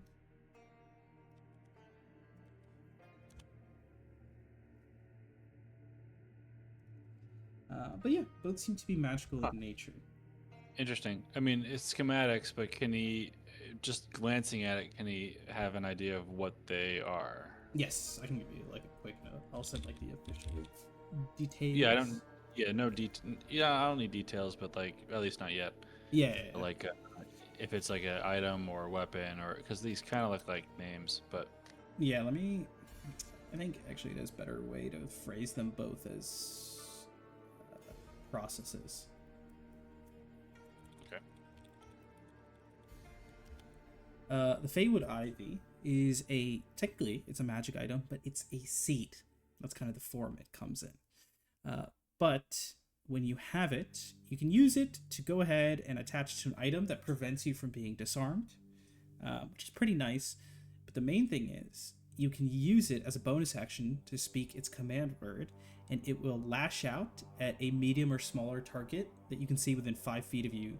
And if it's successful, or I guess if they fail their saving throw, a better way of wording it, they end up becoming grappled and restrained for up to a minute. It's almost like this plant becomes alive and just wraps around them. Interesting. Okay. The bonsai is a little more unique in that regards. It is technically a magical item, but really it's like you're creating a magical plant. But the way it works is each day you tend to it, and as long as you complete its necessary steps, it will grow 4d4 berries that are like good berries each day at dawn. So you just have to water it, you have to give it sunlight, and you have to specifically make a nature check to prune and take care of it. And as long as you keep doing this, it'll produce berries that last for 24 hours that can heal. And in addition, as long as it's producing berries, a creature can attempt to prune it, do its like steps, and in addition, complete a meditative state. And if they do so, they can cast calm emotions on themselves or centered on themselves once per day. I'll have to check what that is. Cool. And sorry, one more thing. As part of that meditation, if you're successful, not only do you get calm emotions, you can also gain resistance to psychic damage. Okay.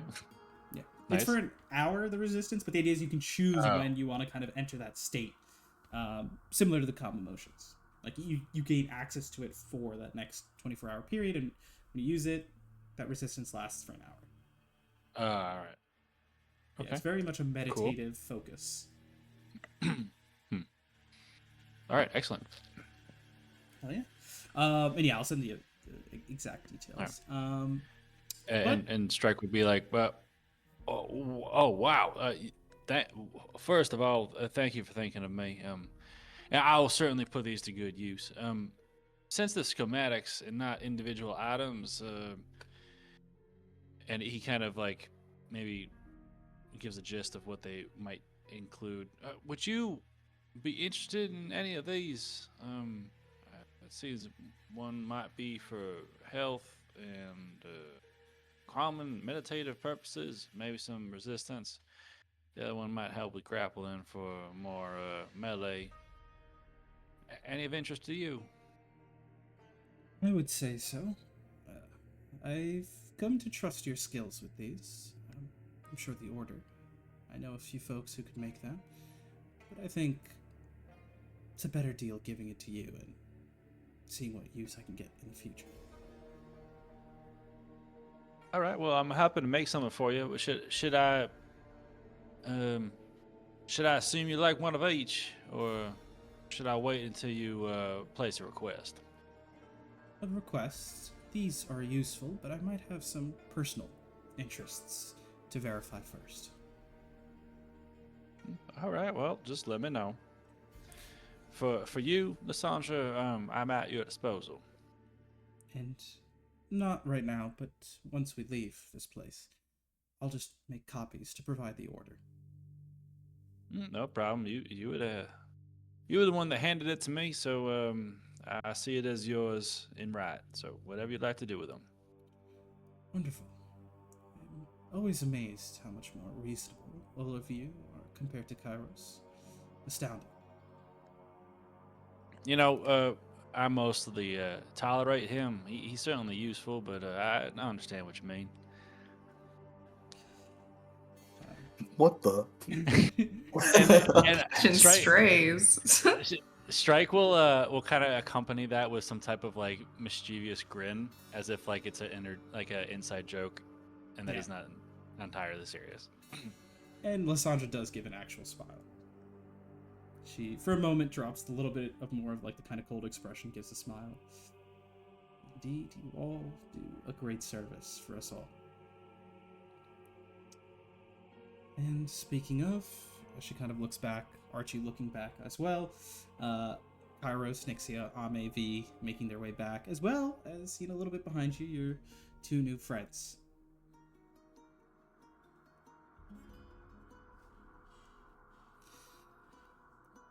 And you see. So, Go for it. Oh no, I was like, oh yeah, are we good here?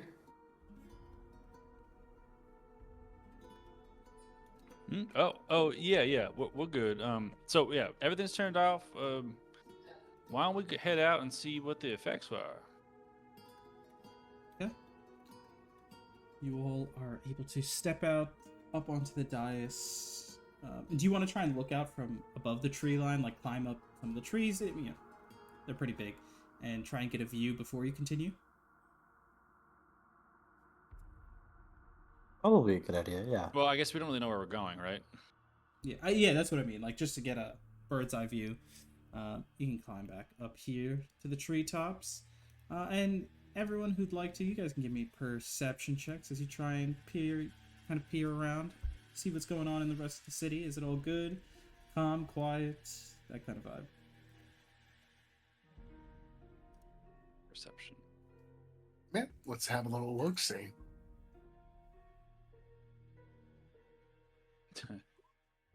Oh, let me get a D4. Yeah, I guess me and Ami are still too focused on Jeez, hating You're cats. not doing well. I guess I should probably. I'm sure we'd welcome. Yeah, we'd welcome Nixia's perception. Of course. As Never always, mind. How about a +8?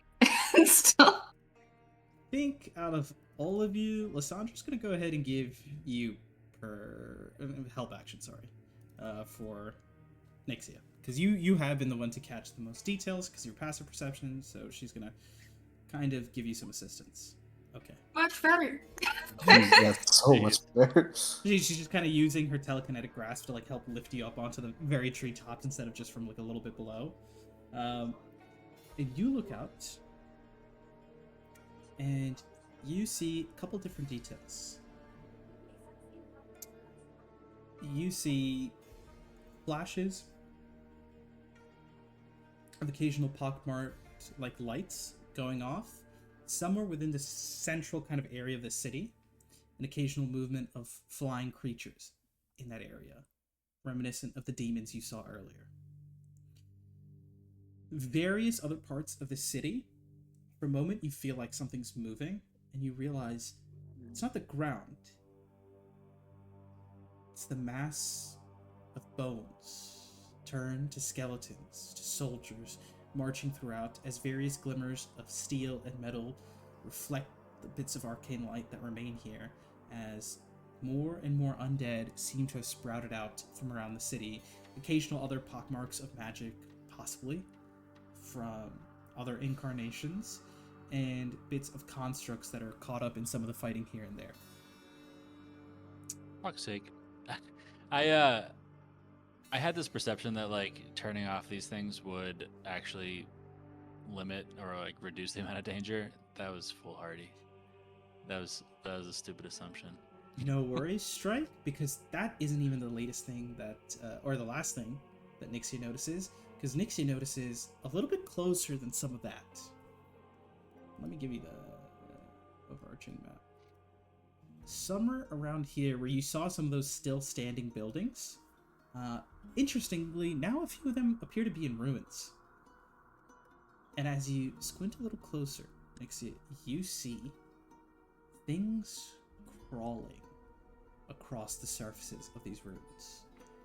And you see massive beasts, but not those of fur, feather, or scale.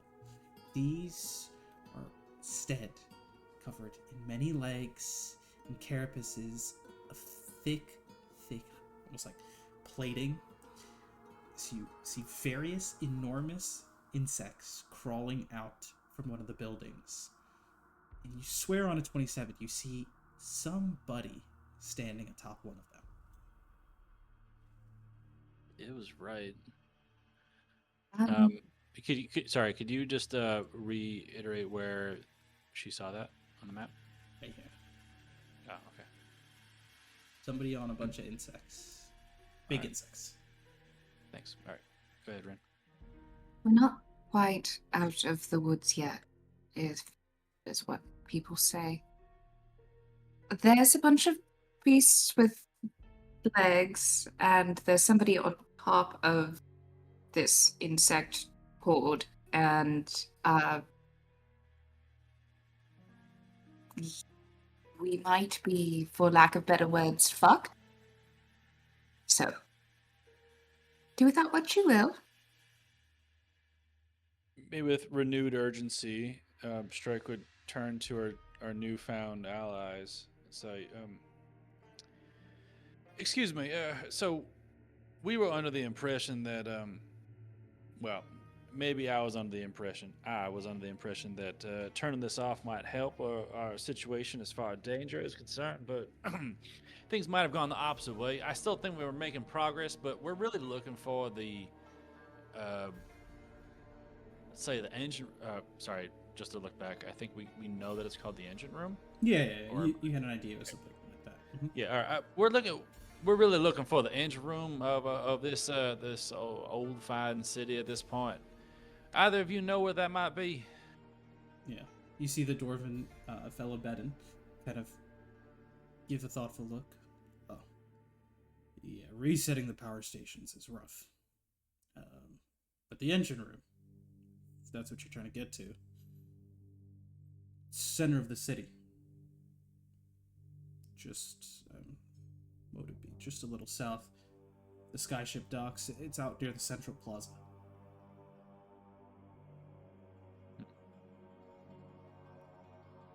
All right, I think we came in on the skyship docks, or at least passed by them. So I think we know where that is. Um, Nixie, how much time do we have? Do we need to move out? How far did the person on top of where? How far did the thing seem? It seemed like, decent distance away. The issue is the skyship docks are at the center of the city, and this individual and her army of insects are a little scattered, but they are generally moving not towards you guys in the north, but towards the center of the city. So you might want to get there first. We don't have a lot of time. I'd keep your wits about you on account of they are going in the same exact direction that we are. Well, I think that settles it. We gotta get out of here. All right. We all in agreement that we're past the stealth phase. We just need to book it to send it here. I agree. Should we just get to the bottom as fast as possible? Yes. There's 6 of us right now, including the 2 people. 1, 2, 3, 4, 5, 7. 7 of us. Okay. And technically, I'm not counting Levi. Yeah. Okay. I can't cast Featherfall then. Excuse me. Bless you. Yeah, I guess we just start going down then. Mm-hmm. Yeah, you all start heading down, and you are trying to get to the center of the city as quickly as you can, right? Yeah, I guess Strike's opinion would be to try to beat this horde of insects. Yeah, no, I agree. Dang. Is there any way I will send my owl Archie to find Thessos and or Azric and try to guide them towards the center if possible.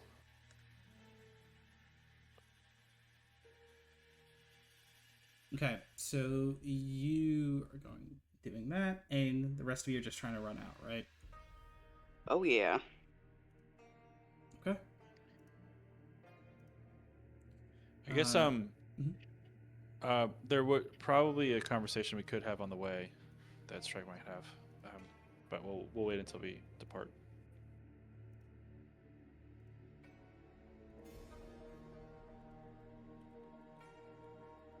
Conversation along the way with the Yeah, we'll just once we get going, Strike we'll have a conversation with someone. If you want to start with that, you can, because this will be a little skill challenge. So we can have the conversation first as you guys start to run down. So as we kind of head out off platform down the stairs, kind of getting out of the forest,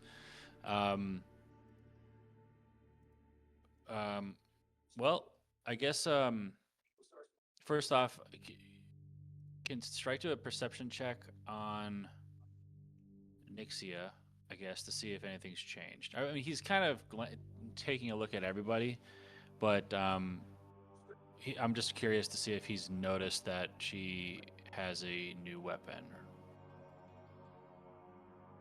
Yeah. If you want to make a perception check, you can. No. All right. Looks about the same. So in that case, he'll just ignore that, and can kind of run up beside her as they're heading out. And excuse me, Nixia, your comments earlier, a while ago about being a shield. I just wanted to see if maybe there's some synergy we could create for that. I don't want to impose about asking about your specific situations, but I do have this feature here that I want to just at least double check isn't useful. It's called I keep mixing it up, but it's either warding bond or bonding ward. Warding bond. Warding bond. So I have this feature here, warding bond. It's potentially very useful, but at the same time, it has a bit of a cost. if you're not aware, I mean, it really would give you a bunch of resistances. But I would also take the same damage as you. So I would have to make sure I'm healthy. But I just want to check if that's something that's useful to you. At least understand that your armor wasn't the highest when we met. Maybe that's something we can work on. But at least in the immediate future, do you see this as useful? Do you understand that spell? I'm not entirely familiar, but based off of your explanation, I would say that it would be useful, yes. As long as you're okay with me being essentially a frontlines healer. Right, and that's why I wanted to discuss it with you. Just because it would kind of mean role reversal of some sort. I would definitely have to stay back, and make sure I'm healed and healthy. But if you wanted to take the front line, maybe swing that sword of yours a little bit, I would be able to give you resistance to everything, really. But I would also be taking the same damage as you, so we'd have to be careful about if and when we use this. And yes, I have no opposition to it as long as you don't. All right. Well, how about this? I'll bring it up if I think it might be a useful situation. And feel free to just let me know if you want to use it. I'm more than happy to take a step back. As you know, yeah, I'm very welcoming of another healer in the group. And if you want to, take out some aggression and swing that sword, by all means, just let me know. She'll give a thumbs up. You want to use warding bond? Just, yeah, we can use warding bond. All right, and yep, that's it. As you guys have that conversation, you all continue running down. You are heading for the center of this fallen city as fast as you can. It's going to be a quick little skill challenge. Any one of you can propose something you'd like to do to help the party move along and get past any dangers or environmental hazards. There's ruined city, there's undead, there's constructs, and now there's big bugs as well, so that's no fun.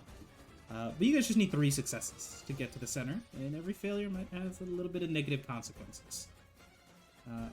Anybody have an idea? First sign of danger, trip Kairos. No.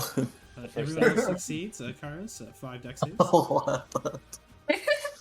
Oh no. But yeah, I got nothing at the moment. Yeah, go ahead. I was thinking of doing fog cloud just to kind of shield us in, almost like rolling fog into the area. I think that's a good idea. I'm gonna say it's a spell that you're using, so no check needed in this scenario, because that's enough to distract the more base undead or constructs, like things that don't have the more complex thought processes. The fog is enough as it kind of spreads outward to get them distracted, lose sight of you, and you all just kind of rush through onto the other side. That's one success, as you're able to keep moving, hustling through, trying to deal with whatever batches of enemies that come up. Oh, wait, no, I forgot. Could I try that thaumaturgy trick again I did with the flying demon birds? Of having, sounds, voices, and footsteps going off in different directions than where we are. To pretty much create distractions and chaos. Go ahead. You can try. Make this a deception or performance check. I'll say either works. Okay. 15 is going to be just enough to succeed as you create... what kind of sounds do you create? Oh, I imagine it's like voices and footsteps of the party members just echoing off down alleyways and different streets. And if we're like hearing chittering sounds of insects and different stuff like that, I'll mimic that in different places, like insects calling for each other and what have you. Okay. So throwing them off as The different undead turn towards the sounds of people. And for a moment, you do hear chittering. As you rebound it back, you see a massive, almost like 20, 30-foot long, like centipede that was heading in your direction start to crawl, uncertain or confused in a different one. And we just need one more success. You guys are doing pretty good right now. So I suppose as we're getting closer to the center, Strike could probably use, spend some time quickly looking at signs, or since he kind of flew through the city with scrying, kind of finding details that he recognizes to guide him towards the center, or seeing the tower ahead and finding shorter cuts or quicker ways to get through. Looking more for investigation than survival since it's in a city. Yeah, you can do that. All right. Wow. I think he's gonna. Yeah. He's gonna kind of like stop a second and just like close his eyes and center himself a second and be like, no, that can't be right. Let me look again. And he's gonna use the genius charge. Okay. Bringing that up to a 16, which is a success. And Strike, you think for a moment. You went to the comms, you traveled from the skyship docks, and you're like almost trying to put back in your memory the different turns and paths, the landmarks you were able to catch, and realize you were about to take a wrong turn and then guide the party back, heading towards the center. And rushing down, that will give us our third success. Damn it, I almost got you guys. As you stumbled through into the central plaza, you can see the tower of the skyship docks behind you, and you see various people ahead of you who all turn in reaction, but are wearing familiar robes and attire, at least some of them, as you are now gathered here, center of the city. And one figure, smiling, in quality, beautiful armor, leans back at seeing you, Kairos. And not too far away on the other side of the plaza, there is somebody kind of calling out orders, coordinating, and you see two familiar faces here. One in armor is Thessos, and the other, who had split up from you all before, is Azric. Thessos immediately kind of smiles. Well, would you look at that?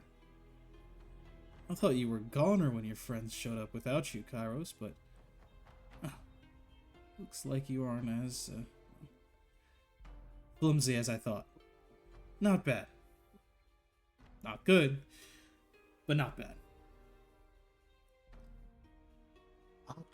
How's he doing? Like, what is he? I mean, he's got like scorch marks on his armor, damage, dents, all that kind of stuff. People behind him are helping hold. They've set up barricades, and he literally says that to you. Turns, and a just bolt of like acid pours out of his hand and starts melting a skeleton. And he kind of looks back to you immediately. He's still taking it casual, but he's seen conflict. Yeah. I'm gonna be the bigger man. I'm gonna look at Thessos and say, yeah, it's gonna take a lot more to take me out. But I'm glad to see that you're still swinging, Thessos. Do you need any assistance with your barrier? I think so. We've been keeping watch over here. He kind of just turns, carves through another undead. But they're piling up. Whatever happened recently, the entrance down under, the abjurations are fading. It's only a matter of moments before we can go down. I can take care of business while you defend up here.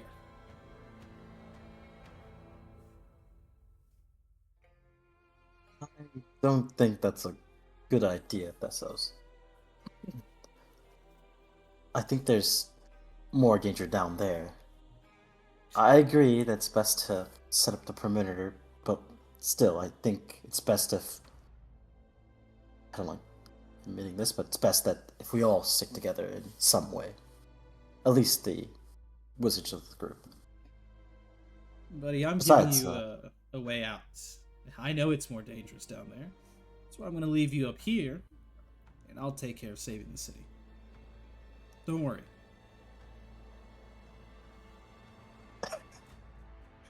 Kairos, I think the way Thessos kind of looks at Kairos, it kind of like hits him with like memories of the academy, and there's like Kairos kind of shakes a bit, like just like seeing that Thessos like being Thessos, but then he kind of just like steals his nerves and he steps up to Thessos and says, "I admit that you did somewhat of a decent job getting here. But let's face the facts. You need my help. And knowing you, I don't think you can take whatever is down there by yourself, or whatever this group you call." And I point to whatever he's like, these people around him. And I say, let's be reasonable. My group has in fact faced probably the same amount of danger, perhaps more. But again, let's try to divide this in a better way. The city the city falls with us. You see, he kind of still has a smile, but you see it's a little twitched at the end. And why do you think I'm saying what I'm saying? Never said I had a problem with your friends here. I said you should stay up here. It's too dangerous for you down there. Your buddies aren't too bad. I can go down with them. Folks here, we got mercenaries and order members. They're good at holding a line. They could use your guidance. But whatever's down there, I'm sure you feel it. There's something undead. And that is a job best suited for me.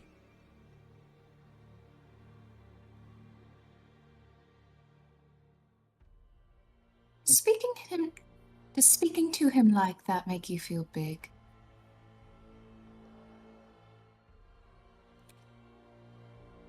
The words do not drive my feelings. It is my actions and my knowledge. I don't need to feel bigger than Kairos. I am, and we both know it. Metaphorically speaking. He kind of like puts a hand on your shoulder when he says that, Kairos.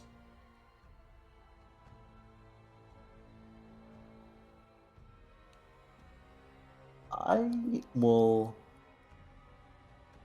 going to adjust his density to be like lighter in a way. Mhm. But how do I say this? Like, make it seem that when he touches me, it's harder for him to move me. You know what I'm saying? Like, his strength is reduced, so the normal amount of pressure he applies to me, it's different. Yeah, I mean, And yeah, and I look at Thessos in the eye and I say, Thessos, I'm not gonna ask again. Get out of my way. on the other end, Azric does call out, "That's enough fighting between ourselves. We need to make the efficient choice. This is, you can handle the undead piling up here. Kairos, you can lead the folks here. You are the most familiar with the mercenaries, and like you've come and traveled through these lands, unlike any of us. So I can trust you to bring these people, disparate backgrounds that they do have, together. I believe sealing will be required. I can try and use my abjuration to put back or deny whatever it is that is down there. That is working together. We must play to our strengths. Speaking of strengths, might I recommend that this woman over here, Nixia, follow you down if there's significant undead. In addition, I at least have experience with working the controls of this city. I guess he's not necessarily trying to brag or anything, but makes it known that he's worked with the controls of the other power stations. That is great. I think that is fine. Let us, if you all with the necessary capabilities would like to come down, then let us do so. Those whose skills might work better here, Kairos and Thessos, can remain here.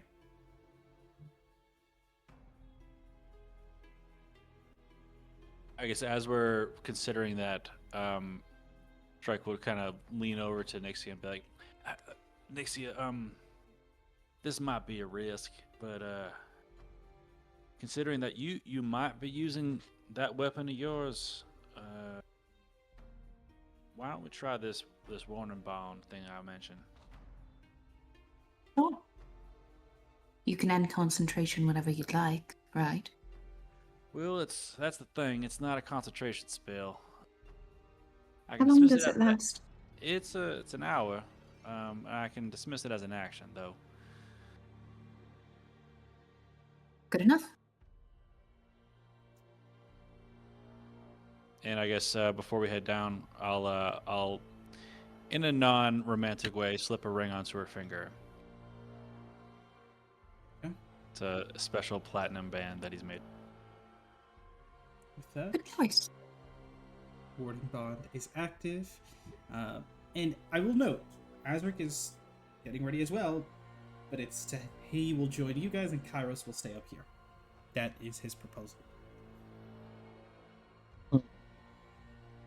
So above the table, there's more like the real threats down there, right? Maybe. Yeah.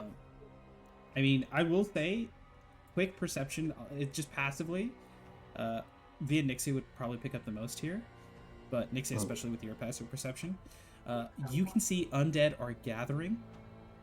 Occasional demons are appearing, and there's a roar somewhere out there that feels familiar to the demon you saw before. And now in the distance, you see that kind of like small wave of insects spreading forth, getting closer. More and more people, as you see distant like figures like humanoids moving with magic that seem to be other incarnations.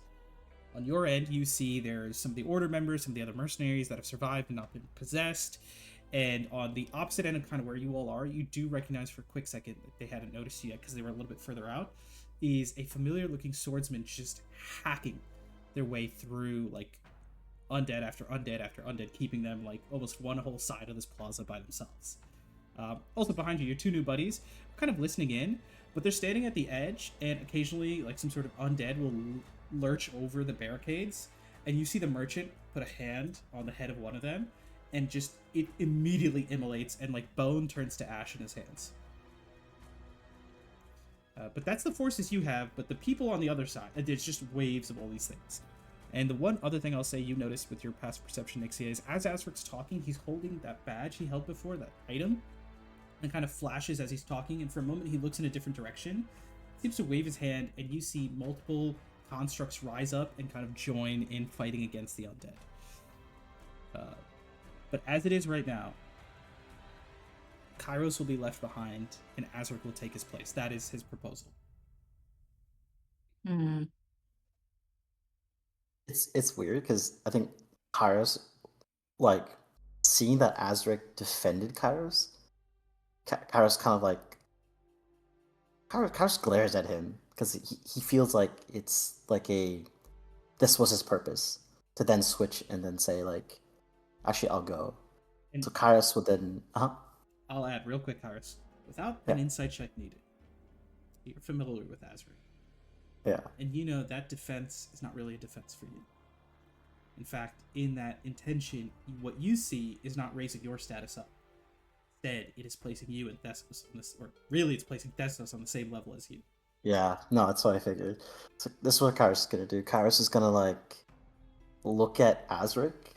As he does so, he'll like bump into Thessos, and then still looking at Azric, will proceed to kind of head down, and then say, "Do what you want, but I think it's the opposite. I think you should stay here, and let someone else handle the real danger." And Kairos will start heading down. Okay, do the rest of you say anything? Yeah, I mean, no. Strike will just kind of look at or overhear the proceedings and kind of just shake his head, exasperated at the childishness. Yeah, definitely the air around Ame would ripple as V's voice just goes, "Wizards and their wand measuring contest." Oh, congrats on the engagement, by the way.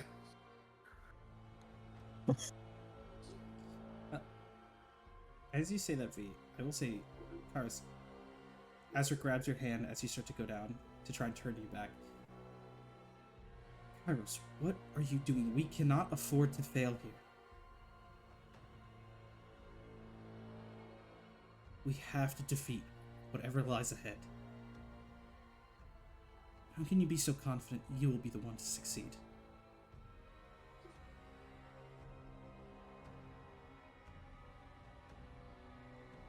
Now, throughout my time traveling, I realized that there are moments where one has to take responsibility instead of, dabbling in their silk sheets, staying in their high tower. Time and time again, I've faced challenges, and with my group, we've overcome them. So I don't think whatever's down there is going to stop us now. Perhaps you should trust in us for once. And he'll kind of swat the hand off. But does anyone else in the group say anything? I mean, Strike doesn't really know the dynamic between Kairos and his classmates. A question for the DM, though. The undead that possessed Kairos earlier, that's the one down there, is what we're assuming, right? You have no idea who exactly might be down there. The undead that was possessing Kairos was just another lord of the city. Not too dissimilar to these other incarnations that are actually, you don't know how strong those guys are. I think a better example would be the swordsman. Or the other mysterious lady you heard about. In Kairos, you might be able to connect some of the dots based on what other people have said. But the ghost possessing you was strong, but you heard him say he's not the one in charge. That was his master. Yeah. In that case, I have nothing to help Kairos. Okay. I mean, the only thing that's... under Yeah, go ahead. I just wanted to say V is under the belief that Kairos kind of needs to stand tall and, use what he's learned and, change to fucking get in there. Strike will probably just kind of like toss a comment over his shoulder and just say,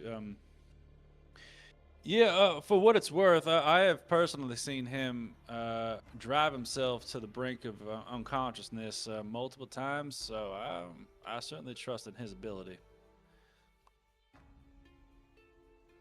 Unconsciousness meaning like he's been hurt enough that he's gone, unconscious and is in death saves. Ame and Nixie, yeah. do you guys say anything? No, but I do think that Nixia will give Kairos a nod. Don't let people talk to you like that. Hell yeah.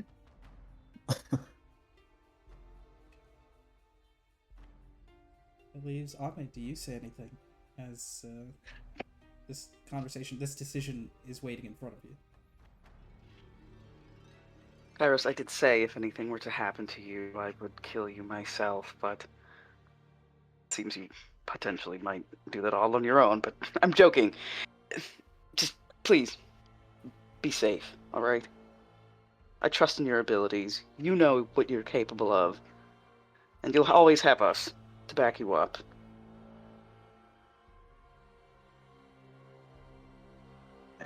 I appreciate that, all of you. But yeah, I think I'm still gonna need your help down there.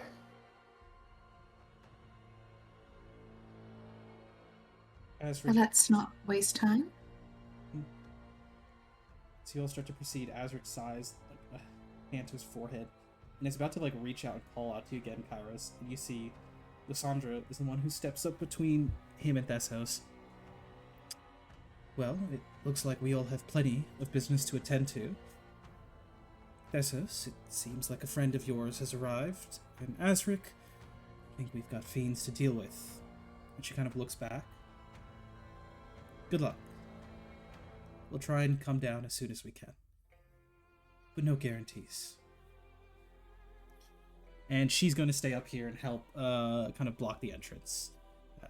And as she says this, you do see in the distance a lady approaching with the horde of undead. Kind of has very like lush, noble attire, like half-elven features. But a bit of acid has like kind of scarred like a quarter of her face, and she looks in Thessos' direction with absolute hatred. Out in the distance, the insects have gotten closer, and you guys would actually get to see her now. There is this like gnomish individual, but they also have like some furball characteristics, but like thin, wiry, covered in moss and plants. And What a combo. she like smiles, and as she does, opens her mouth and puts out her hands, and you see insects kind of crawling out of her mouth, others kind of rising up from the ground as she starts to summon them forward. And you see the two incarnations with you, because by the way, they can't actively fight, they can only do self-defense, so it's a little kind of difficult how you maneuver that. But you see the dwarven guy's eyes kind of light up, and the merchant fellow, who's kind of had this kind of casual smile the whole time, does kind of like straighten up a little bit and just sigh, and both of them are going to kind of step up to deal with that side. And you just see all the different folks spreading out, the demons approaching, Azric, and it is just a wave of horrors outside. But you all step through. The abjurations have faded. The initial entrance, at least, seems safe as you step down below. Uncertain if the horrors out here are going to be overshadowed by whatever lies beneath the city. You step forward and step forward. The hallways kept the same through centuries and centuries. Erosion, rot, and loss. Where magic abjurations have kept this at the same as it was the day the city fell. Eventually, space ahead opens up. The hallway in this subterranean chamber that you've been kind of falling down and down and down begins to spread out into something more open. A foyer, a sanctum, a space at the top of which rests a door, an arcane gateway that leads beyond to what you can only assume is the engine room and the center of the city's power and might, at least what it once held.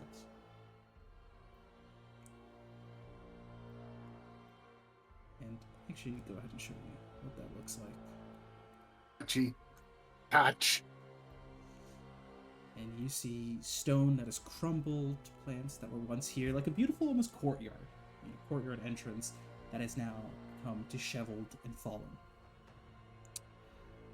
But as you begin to approach, you see the arcane gateway. Any checks you guys make, or are you just kind of like trying to head with speed? Just if you're being careful or speedy.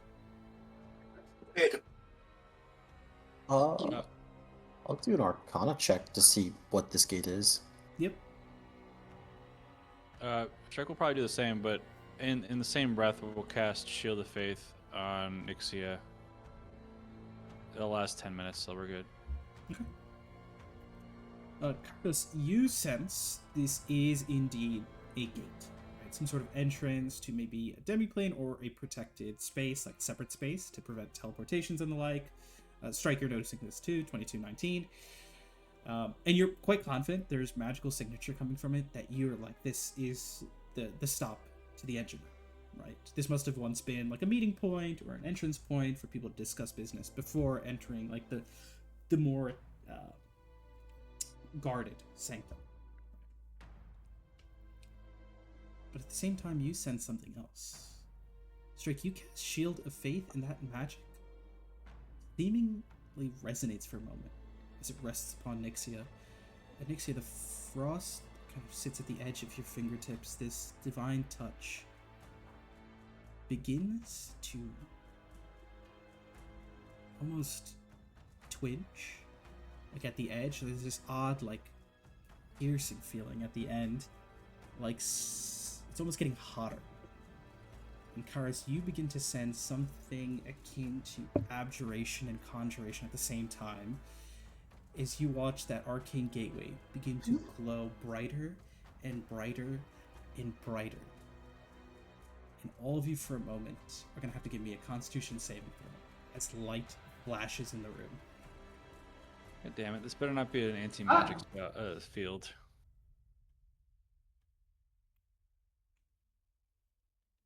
Fuck.